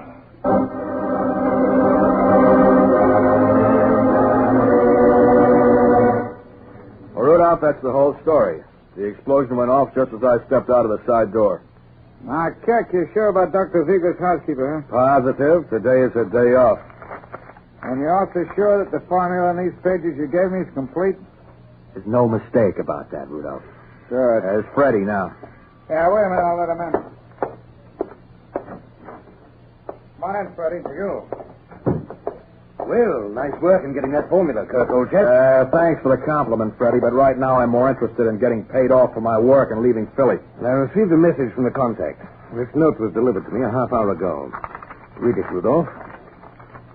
Find the living symbol of an empire, and you'll discover it's educational and entertaining.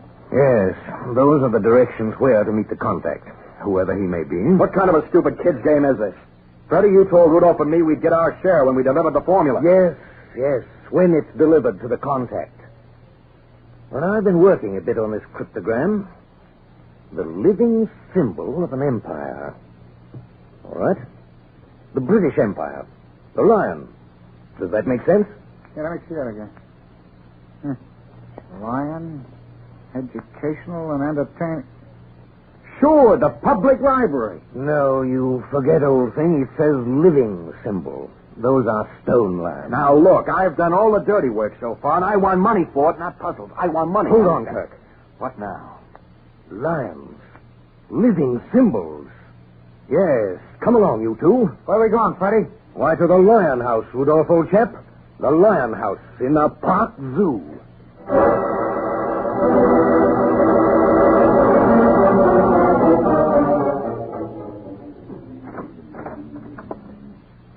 Miss Carson, Mr. Harding, and Mr. Peters are here. Have them come in. And Miss White. Yes, sir? I don't want any interruptions for the next half hour. Very well, Mr. Carson. Gentlemen, will you come in, please? Thank you. Good afternoon, Mr. Carson. Afternoon, Mr. Harding. How are you, Mr. Peters? Fine, thank you. Please sit down, gentlemen. I had just sent for some lunch. Join me? No, thank you, but I would take a Pepsi-Cola. Make that two. Miss White, please add 2 Pepsis to my order. Yes, sir. Now, Mr. Harding, I've been keeping you informed about Dr. Frederick Ziegler of Philadelphia and his efforts to compound artificial mica. Yes. Well, at last he has succeeded. Oh? Yes, I got a call from him early this morning. That's wonderful news, Mr. Carson. Well, I suppose you'd like the counterspy to keep the doctor, his home, and his private laboratory under surveillance. Is that it? That's it exactly. Well, on the way upstairs here, I started to brief Peters on the importance of artificial mica. Mr. Carson, maybe you'd like to take the ball for me. Glad to. Mr. Peters, the Department of National Defense has a very special interest in mica. Yes, Mr. Harding got that far. It's used in radar and radio apparatus. A very strategic material for such equipment, and our supply of it in its natural state could be readily cut off. Mm-hmm. Last year, the United States used 10,000 tons of mica, and all but 135 tons came from abroad. Then Dr. Ziegler's really got something there. Yes, he most certainly has. Now we'll be supplied with mica in unlimited quantity. Pardon me. Miss White, didn't I tell you I wanted no interruptions? I'm sorry, sir, but this is very important. It's about Dr. Ziegler. He's dead. What? The doctor's housekeeper just called. The doctor was killed in an explosion in his basement laboratory. They haven't been able to reach his assistant, Anthony Kirk, as yet. Thank you, Miss White. You heard that, gentlemen? Yes. Peters, call the airport. Tell them to have my plane ready. We're getting to Dr. Ziegler's lab in Philadelphia as fast as we can.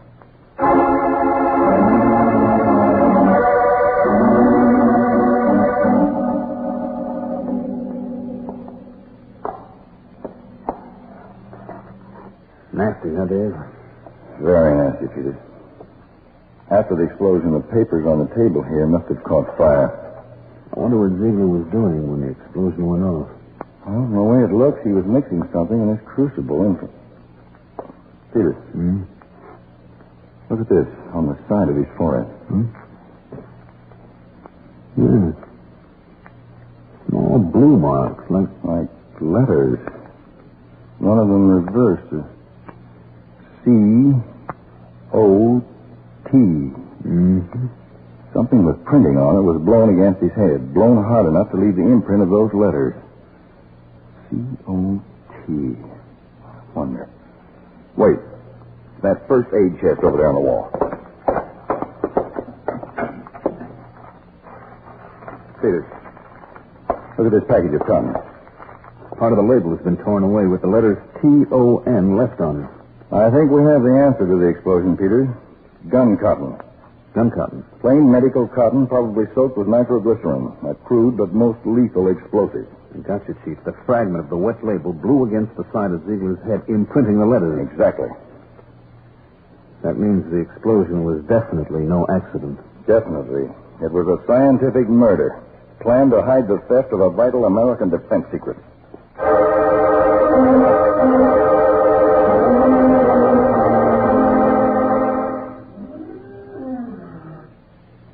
Lying house.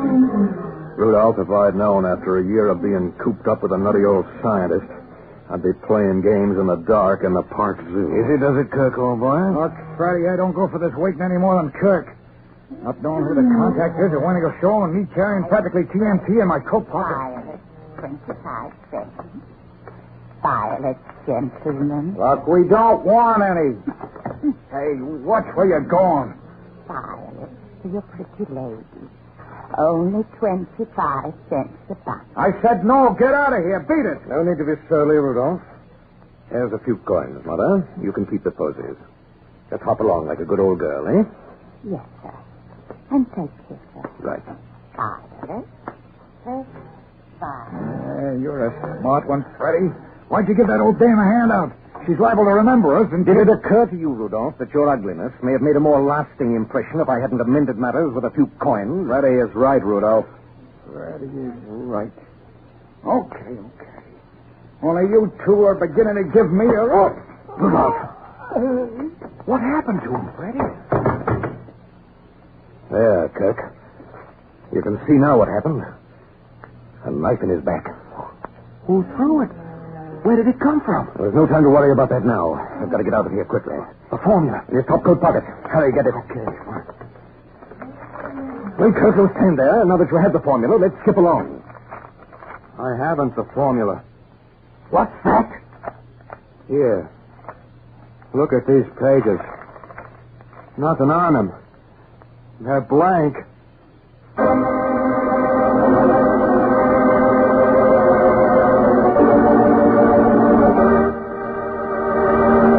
In a moment, back to Counterspy, presented by delicious Pepsi-Cola. Pepsi-Cola, hit the spot.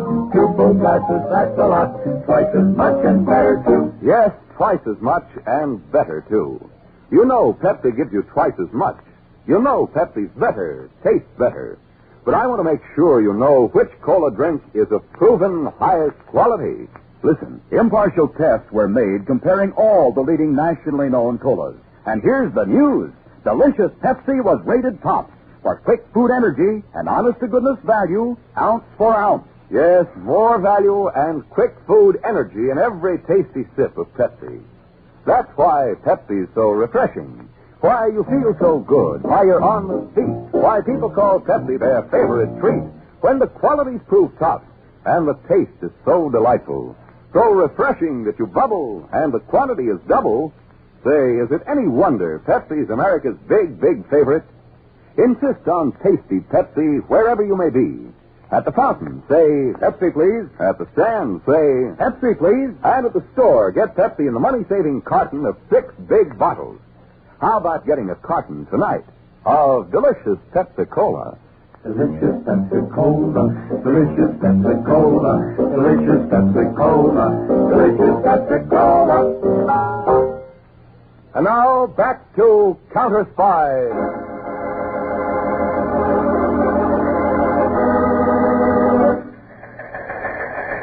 Attention all counterspies in Philadelphia sector. Blue alert. Repeat, blue alert. This is David Harding. Wanted, Anthony Kirk, for the murder of Dr. Frederick Ziegler and the theft of a vital national defense secret. Warning, proceed with caution. Kirk is probably armed and will fire to avoid capture. This man must be apprehended, dead or alive.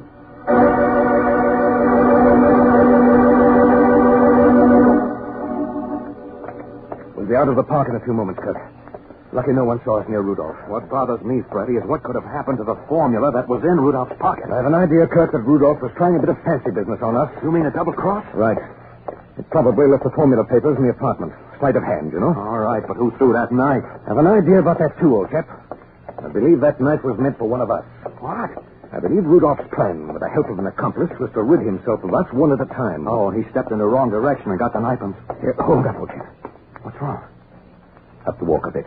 The flower woman. We can't let her see us. It's too late now. She's coming this way. What do we do? We still have luck on our side, old boy. It's getting quite dark. No one's in sight. The bushes on either side of the walk will afford excellent protection. Protection? What do you mean? For what? For an ugly but necessary action. All right, here she comes. Violet. Only 25 cents to buy. Violet? Hello, Mother. Well, don't you remember me? Oh, yes. You're the kind gentleman who was at the zoo. I'm glad I met you again. There's something I want to repay. Well, this is the place to do it. So it is, Freddie. What? Hey, what is this? She's not an old woman at all. But even you didn't recognize me, did you, Freddie? Vivian! But I had no idea you were the contact. Freddie, who is she? Well, Kirk, old chap, I have the honor to present you to Vivian Lawrence. Your unknown employer, Kirk. I don't get all this. Well, I'll be brief, Kirk. I got the formula from Rudolph's pocket back at the zoo. And it was I who threw the knife which killed Rudolph. A knife just like this one. Oh, but why did you do it? Rudolph was working for you as I was. You used exactly the proper tense, Kirk. As you were. All right, Freddie. Drag him into the bushes and we'll be on our way.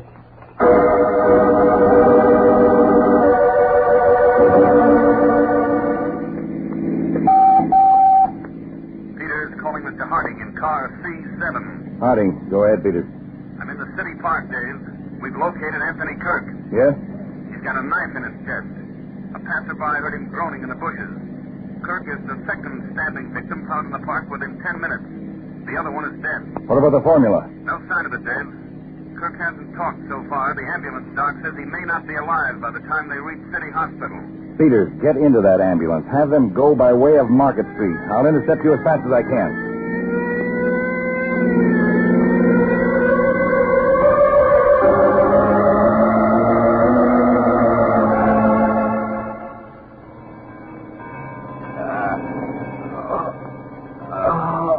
Kirk, here's Mr. Harding, Chief of the United States Counterspies. I want you to listen to what he says. Kirk, you're dying. Talking now, telling the truth, can only help. The doctor says you have perhaps 5 minutes at the outside. 5 minutes? It's your last chance to do one decent thing, Kirk. You did kill Dr. Ziegler. I killed him. And you stole the mica formula. Yes. Where is it? She has it. Go ahead, Kirk. She. Who is she? Her name, Kirk. Name? Try, Kirk. Try. Vivian Lawrence. He's dead.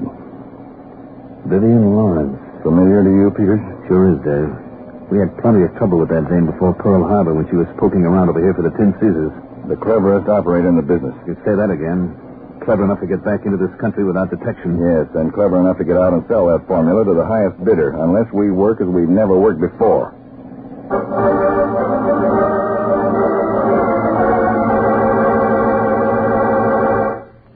Hurry with those drinks, Freddie. Righto. Now we continue with our program of musical interludes. Hey, it worked rather well, eh, Vivian? Naturally, Freddie. Everything I planned works well. Really, old dear, you have such a positive nature. Well, I'd have been dead years ago if I didn't, old dear. Now, what about those drinks? Righto. Here you are. Thank you. Well, a toast, Vivian. Here's to this city of brotherly love from which we extracted such a prize. To Philadelphia, Freddie. And $1 million worth of American scientific ingenuity. I must interrupt this program to bring you a special message from Mr. David Harding, Chief of the United States Counterspies. Mr. Harding. What could that dull soul like to say? I'll change the station. No, wait. Let it alone. Good evening. Your counterspies have just learned the identity of the person who has stolen the formula of a secret American scientific development. Vivian. That person's name is Vivian Lawrence. Vivian. Quiet. Now, you can help your government by being on the alert, on a constantly sharp lookout for any woman who resembles the description which I will give to you, and reporting such person to your nearest counterspy field office. Now, here's the detailed description of Vivian Lawrence. She is 36 years of age. Height? We'll get out of this city. Yes, but where will we go? What do we do? I've found ways out before, and I'll find one now.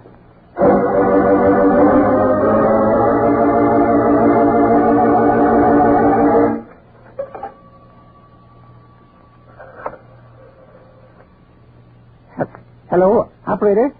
Get me the sheriff's office. Hello, Sheriff. This is Bill Sampson.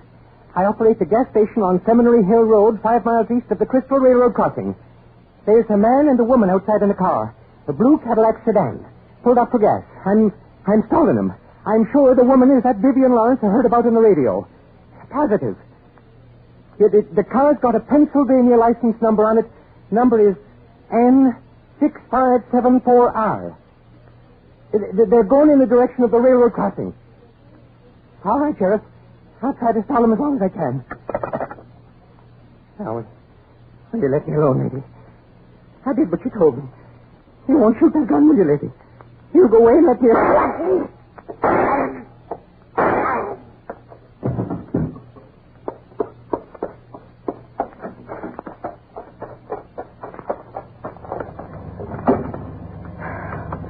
All taken care of, Freddie.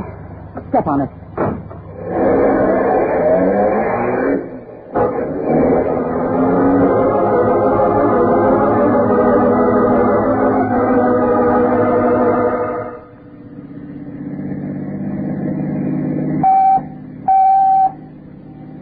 Attention all counterspies and cooperating local police, Inspector D, State of Pennsylvania.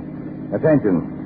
This is David Harding in Control Car X1. Information just received that Vivian Lawrence is driving along Seminary Hill Road, due west, in direction of Crystal Railroad crossing. Car is a blue Cadillac sedan. License number Pennsylvania N6574R. All patrols will converge on area. Roadblocks will be set up at all intersections. I'm on my way there now to supervise operations.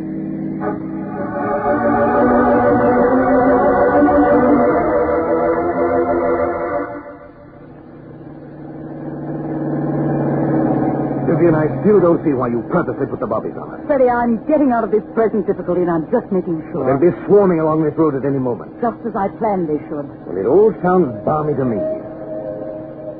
How does that sound to you, Freddie? What, that train whistle in the distance? That train is going to be my ticket to sure escape. Don't stop. But there's a railroad crossing ahead. Never mind that warning signal. Drive up on the crossing and park. But the train's coming. Yes, in exactly 1 minute it will round the curve before the crossing. I've calculated everything down to the last second. Oh, I've got you, old girl. The police know this car and the license number. They'll believe, if only at first, that we were killed in the crash, thus giving us time to escape. Am I correct? Correct, Freddie. Except for one detail. You will die in the crash. What? Don't move. I have this gun pointed right at you. Vivian. Sorry, Freddie. But you'll serve my purpose better in death. No, see here, old thing. You wouldn't play a trick like that on Freddie. After all... Just to prove how wrong you are. Vivian. Let go of me. No. You're in hell with No me. way on the train will be here. The joke's on you, old girl. No. You're dying.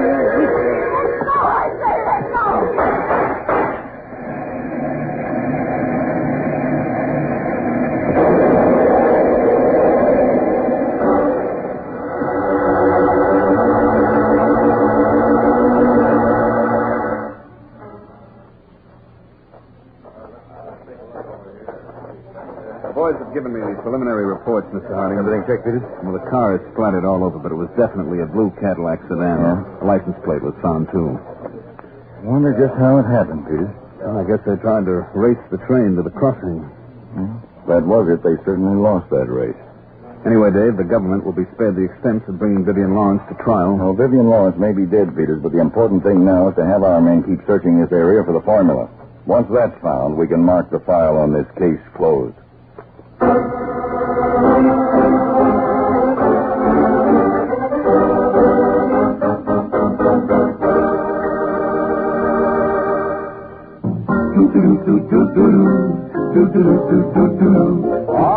Delicious Pepsi-Cola. Bring it on now. Enjoy that bubbling, tangy, tasty treat. Sure hits the spot. At parties, it's a wonderful idea to serve delicious Pepsi.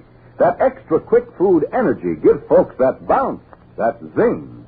And Pepsi's big 12-ounce bottles go twice as far. You get a carton of 6 bottles, and you serve 12 full-size drinks. So save that money. Get the best and get twice as much in delicious Pepsi-Cola. Pepsi-Cola, it's the spot. 2 full glasses, that's a lot. Twice as much and better, too. Pepsi-Cola is the drink for you.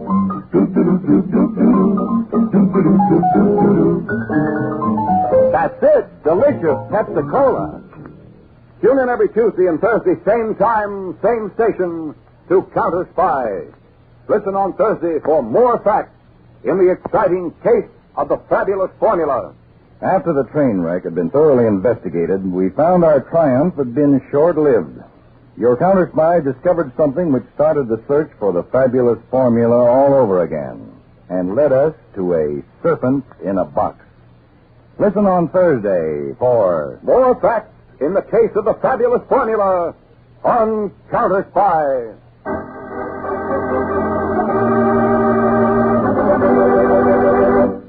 Tonight's Counterspy program originated in New York and was directed by Leonard L. Bass, dramatized by Edward Adamson, and featured Don McLaughlin and Mandel Kramer, with music by Jesse Crawford. This is Jay Jackson speaking. Counterspy is a Phillips H. Lord production for Pepsi-Cola. Enjoy some delicious Pepsi tonight.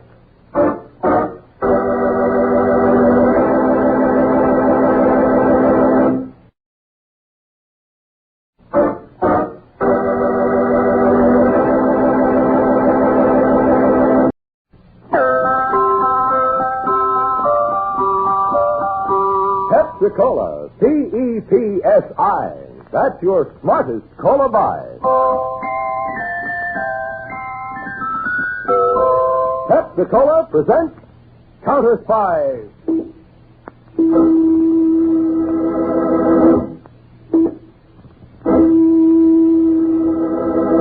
Washington calling David Harding, Counterspy.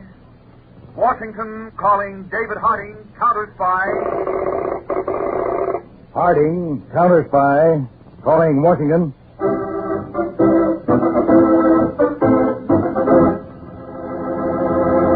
United States Counterspy, especially appointed to investigate and combat the enemies of our country, both at home and abroad.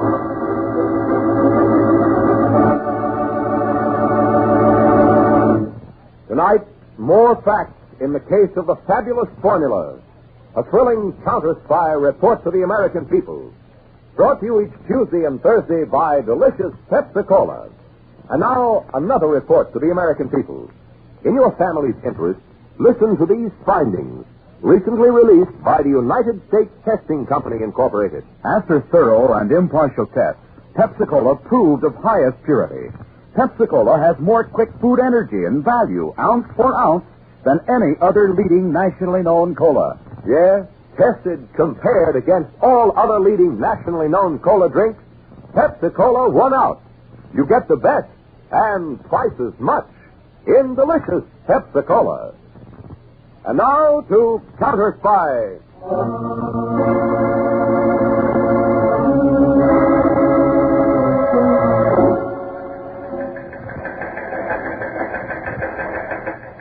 To all Counterspy field officers, Territorial United States, this is David Harding at headquarters, Washington. Vivian Lawrence, notorious espionage agent, is still at large. She is known to have in her possession the secret formula for artificial mica.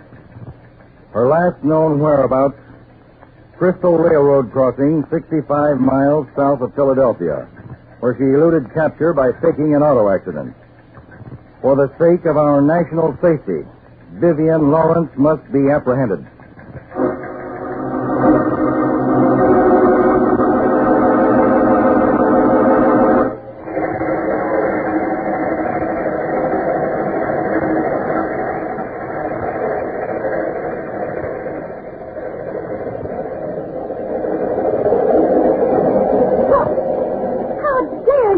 Into my compartment this way. What's the meaning of this? Sorry to disturb you, madam. May I see your identification? My identification? I declare, you've got no We right. have direct orders from Mr. Harding to investigate all female passengers on this train. Mr. Harding? Yes. I'm a United States counterspy.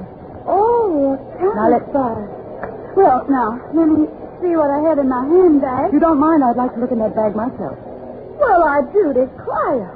You act like you don't trust me. The bag, please. Oh, very well. Thank you. I think this driver's license will do. Mrs. Wilma Gordon, 6932 Northwest Peachtree Street, Atlanta, Georgia. And according to your ticket here, you're going to Atlanta.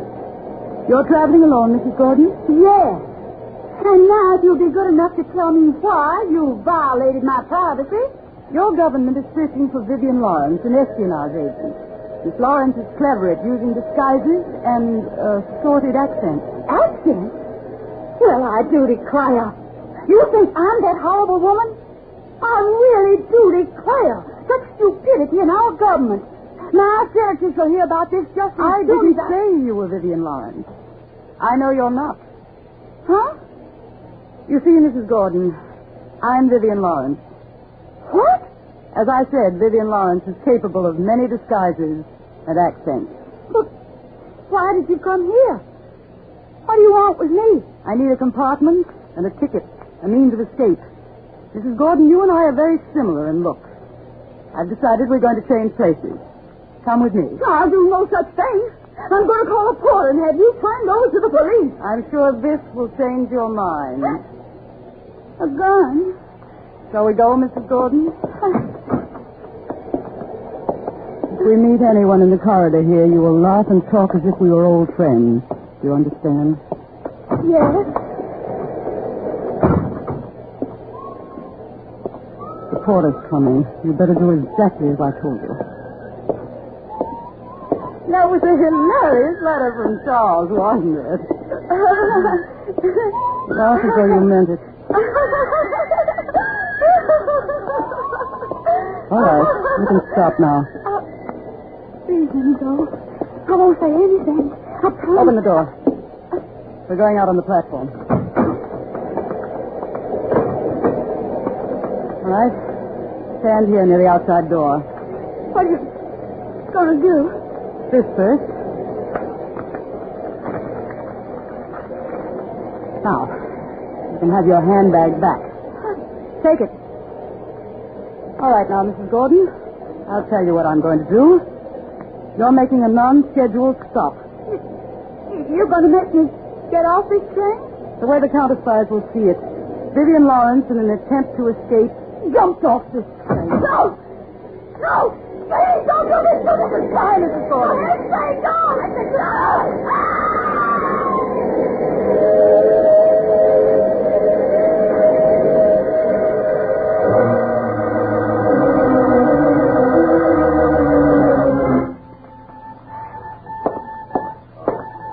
A couple of bottles of Pepsi-Cola, Mr. Harding. Oh, thank you, Peters. I need it. Dave, you've been here in communications all night. A little shut-eye wouldn't do you any harm. Pepsi tastes mighty good, Peters. You weren't even listening to me. Oh, there's no sleep in you, Ray. I'm standing by till we hear something on Vivian Lawrence. What gets me, Dave, is where could that dame have disappeared to after she faked that auto accident at the railroad crossing? Oh, Mr. Harding. Yes? Agent Braden's on the wire from Bay City with an urgent call. I switched it to your desk here. All right, Miss Evans, thank you. Harding, go ahead, Braden. I just got a call in the field office here from the local police, Mr. Harding. A woman answering Vivian Lawrence's description was found alongside the railroad tracks 20 miles south of here. She must have jumped from a train. The body's pretty much banged up. Peters and I'll be right down there by plane. Braden, are they sure it's Vivian Lawrence? Oh, you don't have to worry about that, Mr. Harding. They found a handbag nearby with papers in it. The papers are labeled Formula for Artificial Mica.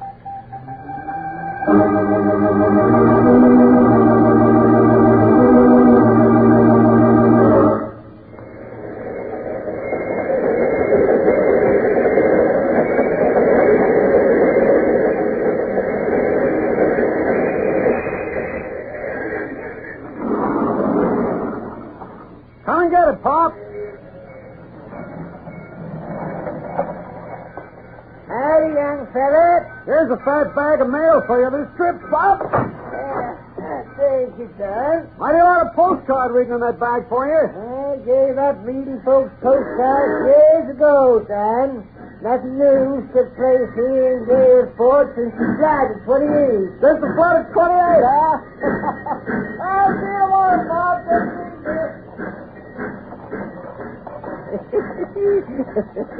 Take it easy. I reckon I will. Nothing else to do with my ears but take it easy. Don't turn around. There's a gun in your back. Keep pushing that baggage truck or I'll fire right here. I ain't playing and dying just yet. Keep walking straight ahead to the station office. Believe me, lady, you didn't stake out a likely place for a hold-up. Not much here in Galesport in the way of pickings. I think you're mistaken. I think Galesport has everything I want. Just about everything.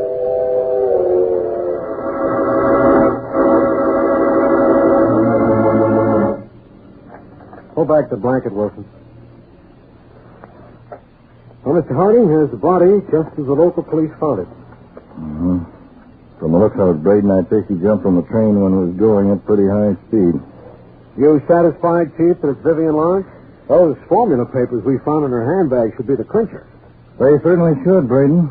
Mr. Harding. What'd you find out, Peter? I made the check with Washington by wire photo, Chief. And? We compared the handwriting on the formula with that of its murdered inventor. They're not the same. What? It's a trick. And I'm sure now that this corpse here is another one of Vivian Lawrence's tricks to keep us second-guessing. Braden, did you make a check on the trains passing this point? Yes, sir. It's obvious that the woman was on a southbound train. Yeah, that's right. Well, what about the trains? The local medical examiner determined the time of death at 11 p.m. Now, the only southbound train that passed this point between 10 and midnight was the Flyer, due to arrive in Atlanta at 6 this morning. 6? That's less than an hour from now. Yeah. Peters, get back to the car. Have a call radio relayed to Craig in Atlanta. I want all passengers held on that train when it arrives there. No one allowed off until our agents have gone through it with a fine-tooth comb. Right, sir. Now, Braden, what other stops does the Flyer make between here and Atlanta? Just a 1-minute mail stop at a small town called Galesport. Galesport. All right, Braden, get in touch with the station master there. Warning, just in case.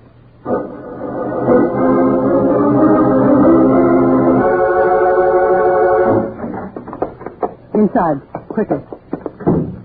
Lady, if you're figuring I keep any money here in the Galesport station office, you're mighty mistaken. I want only two things from you. The key to your car and information about the Olympian Carnival. Well, I reckon that ain't much, considering the trouble you're going through. The key to my flivver's right here in the telegraph desk.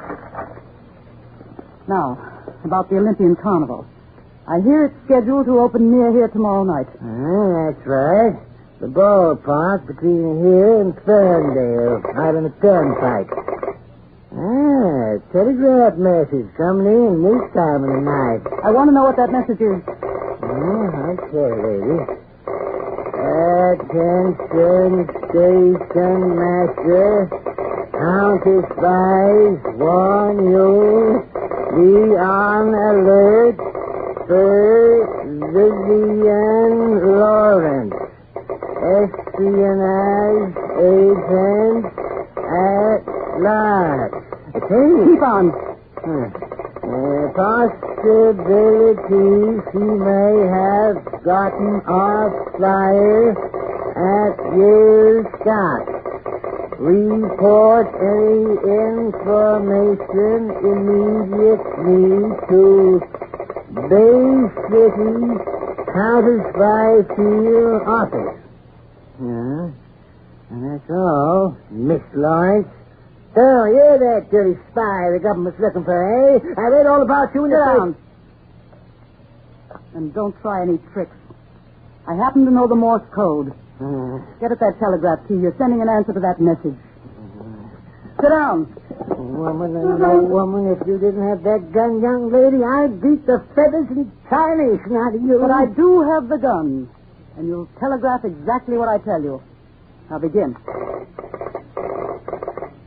Woman answering description of Vivian Lawrence appeared at station right after flyer made mail stop. Woman answering description of Vivian Lawrence appeared at station right after flyer made mail stop. She asked for information on trains going north to New York. She asked about trains going north to New York. What's that supposed to mean? Keep tapping that key. She seemed desperate. She seemed desperate. Yeah, that all? That's all. Except for this.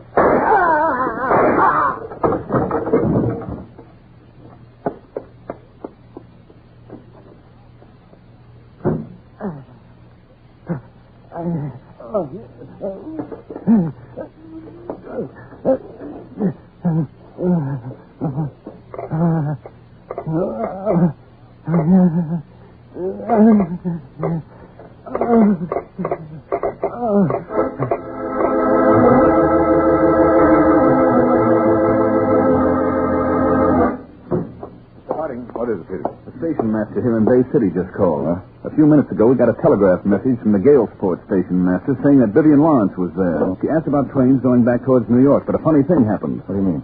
Right after the first message from Galesport came in, a second followed. It said, disregard previous message. Find Vivian Lawrence at... Then it stopped with the letters O-L-Y-M-P. O-L-Y-M-P? Yes. They've been trying to contact the Galesport station, Dave, but so far no answer. I told them to keep trying. Well, come on, Peters. We're not going to wait. We'll get our answer direct at the Galesport station.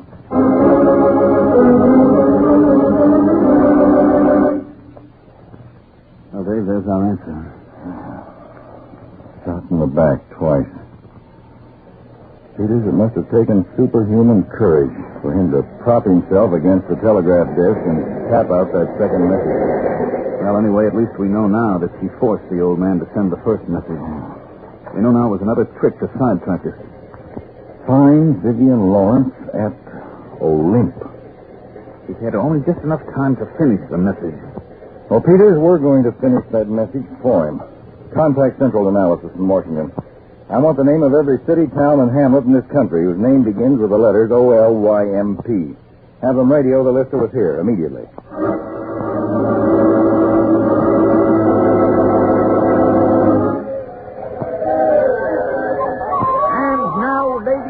Gentlemen, the Olympian Carnival Science Show presents Hakim and the Cobra. Notice, friends, how this most vicious, this most venomous of all reptiles, the deadly cobra, rises from his basket and weaves and dances to the weird strains of Hakim's flute.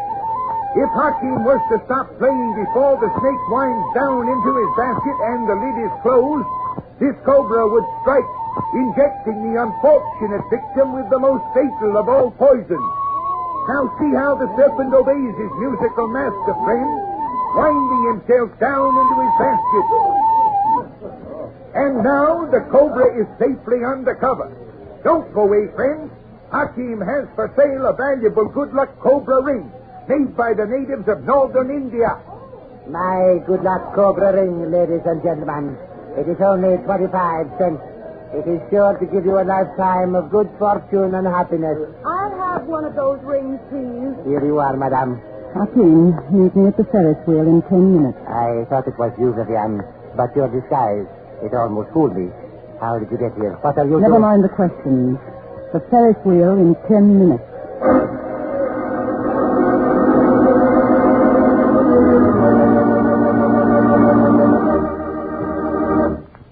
a moment, back to Counterspy, presented by delicious Pepsi-Cola.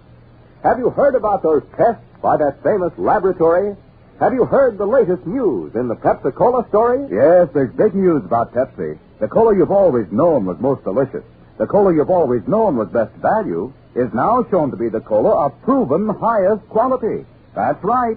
The U.S. Testing Company Incorporated reports you get more quick food energy ounce for ounce in delicious Pepsi-Cola than any other nationally known leading cola drink.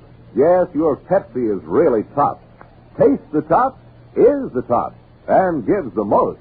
So go ahead, enjoy that extra zing and bounce delicious Pepsi gives you. Insist on it wherever you may be.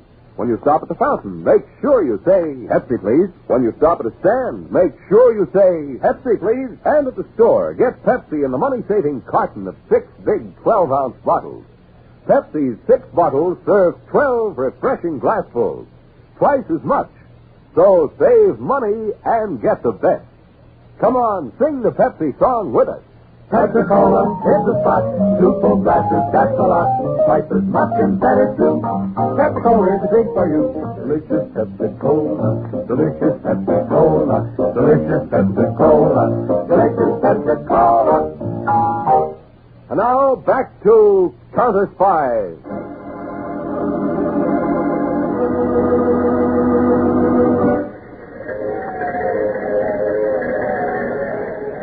I've already bought the tickets to the Ferris wheel, Happy. Let's get in. As it's testing. Just now, it's the safest place for you and me to talk. Why did you come here, Vivian?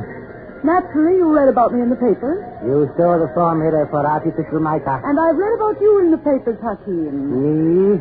I haven't done anything. I happened to pick up a paper on the train which advertised that the Olympian Carnival was playing this district.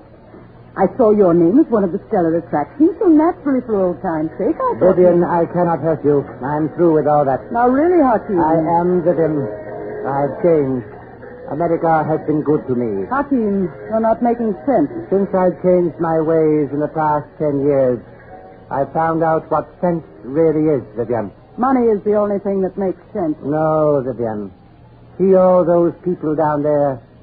Peace of mind and a feeling of trust and belonging to a great and good country like theirs is more than even money can buy. Oh, that's a good one. You in that cheap tent show talking that way, taking suckers from measly quarter rings. If you believe that a ring will bring luck, then perhaps it may. This foolish talk is just a waste of valuable time. I'll be brief and to the point, Hakeem. I need a place to hide out temporarily. I'm sorry, Vivian, I cannot... A traveling carnival would be the last place the counterspies would look for me. Vivian, it's no use. No? I'm sorry. You said that before. It still makes no impression on me. But I'm sure this gun makes quite an impression on you. Vivian. I would say it's about a 50-foot drop from here to the ground. You wouldn't do that? Why not? Killing is nothing to me, Hakeem. If you don't hide me there, if you don't do exactly as I ask, I assure you those rings of yours will bring you nothing but the very worst of luck.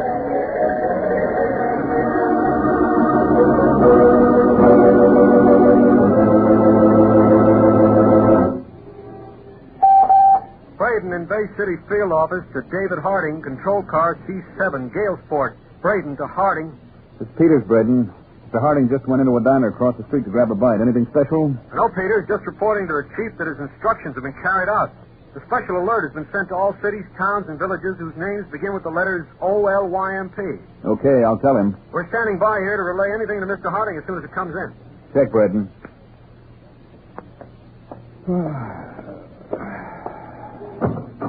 Get it started, Peter.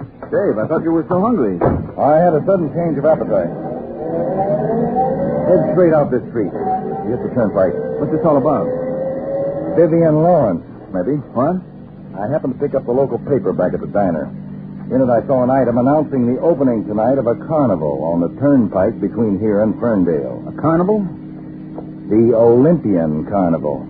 Olympian? OLYMP. Could be, Chief. It very well could, Peters. Open her up wide.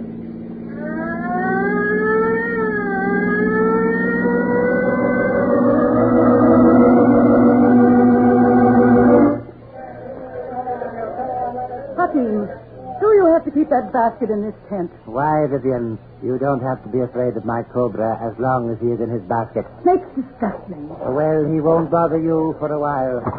Just a moment. Yes? Where do you think you're going? It's time for my next performance. You're sure about that? You don't trust me? What do you think? But, Vivian, you cannot afford to keep me here under watch. If I don't appear at the show tent, they'll come here to see what is wrong. I know that. But just remember, Hakim, I expect you to go directly to the show tent and return here without any stop. Is that understood? Understood, Vivian.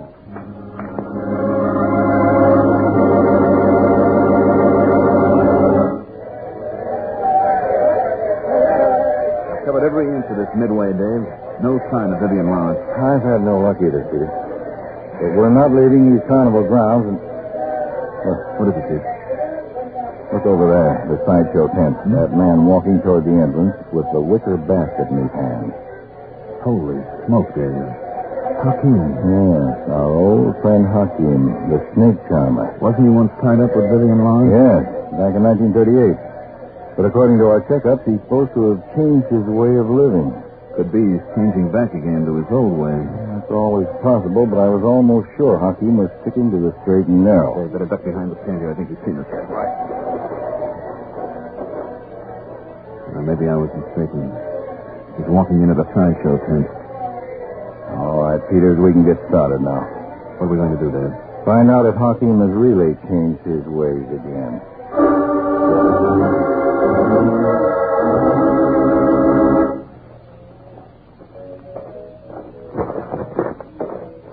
What took you so long, Hakim? Vivian, you've got to get away from here. I told you I'm staying. But he's here at the carnival. Me? Who are you talking about? David Harding. What? I saw him as I entered the sideshow tent. I didn't want to arouse suspicion, so I went through with my performance. Put that snake basket down, Hakim. Put it down. I don't understand. You understand this gun, don't you? Now do as I told you. And don't move from that spot. I want you to stand right under the light where I can see that sly face of yours. But what is wrong? You wanted to get rid of me.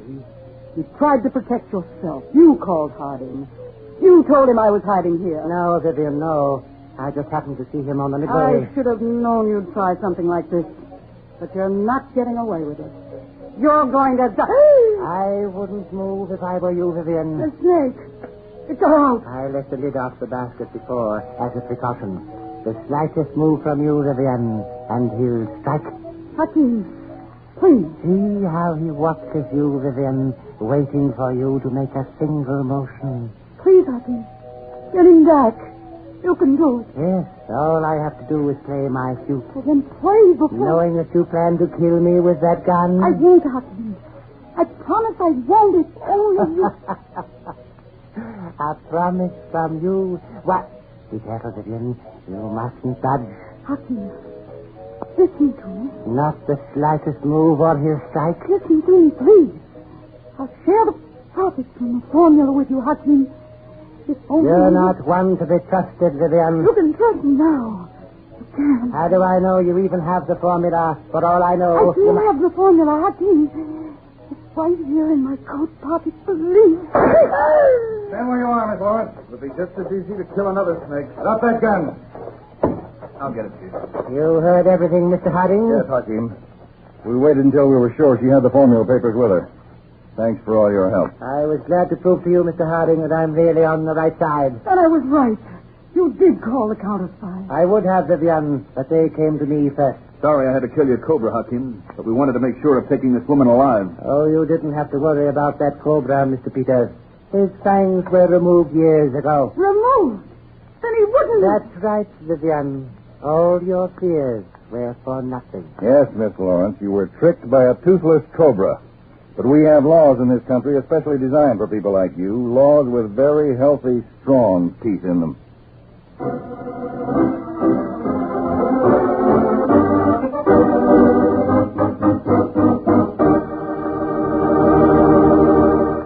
Well, that takes care of Vivian Lawrence. Now let's take care of the refreshments. Bring on those big, big Pepsis and have delicious Pepsi-Cola all around. Tastes good. You just can't match Pepsi's fresh, tangy flavor. And there's plenty for two of you in Pepsi's big 12-ounce bottle.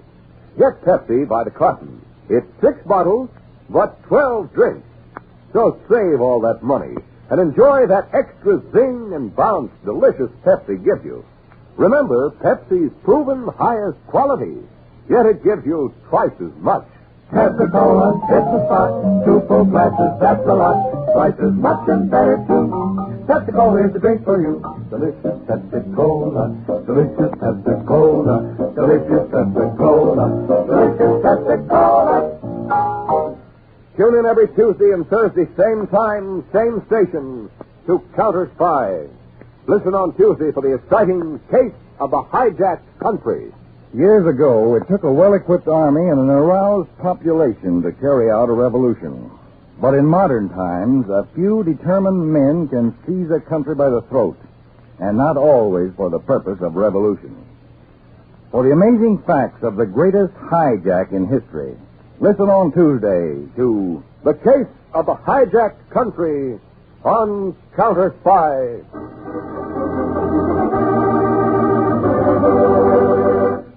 Tonight's Counterspy program originated in New York, was directed by Mark B. Loeb, dramatized by Edward Adamson, and featured Don McLaughlin and Mandel Kramer, with music by Jesse Crawford. This is Jay Jackson speaking. Counterspy is a Phillips H. Lord production for Pepsi-Cola. Enjoy some delicious Pepsi tonight.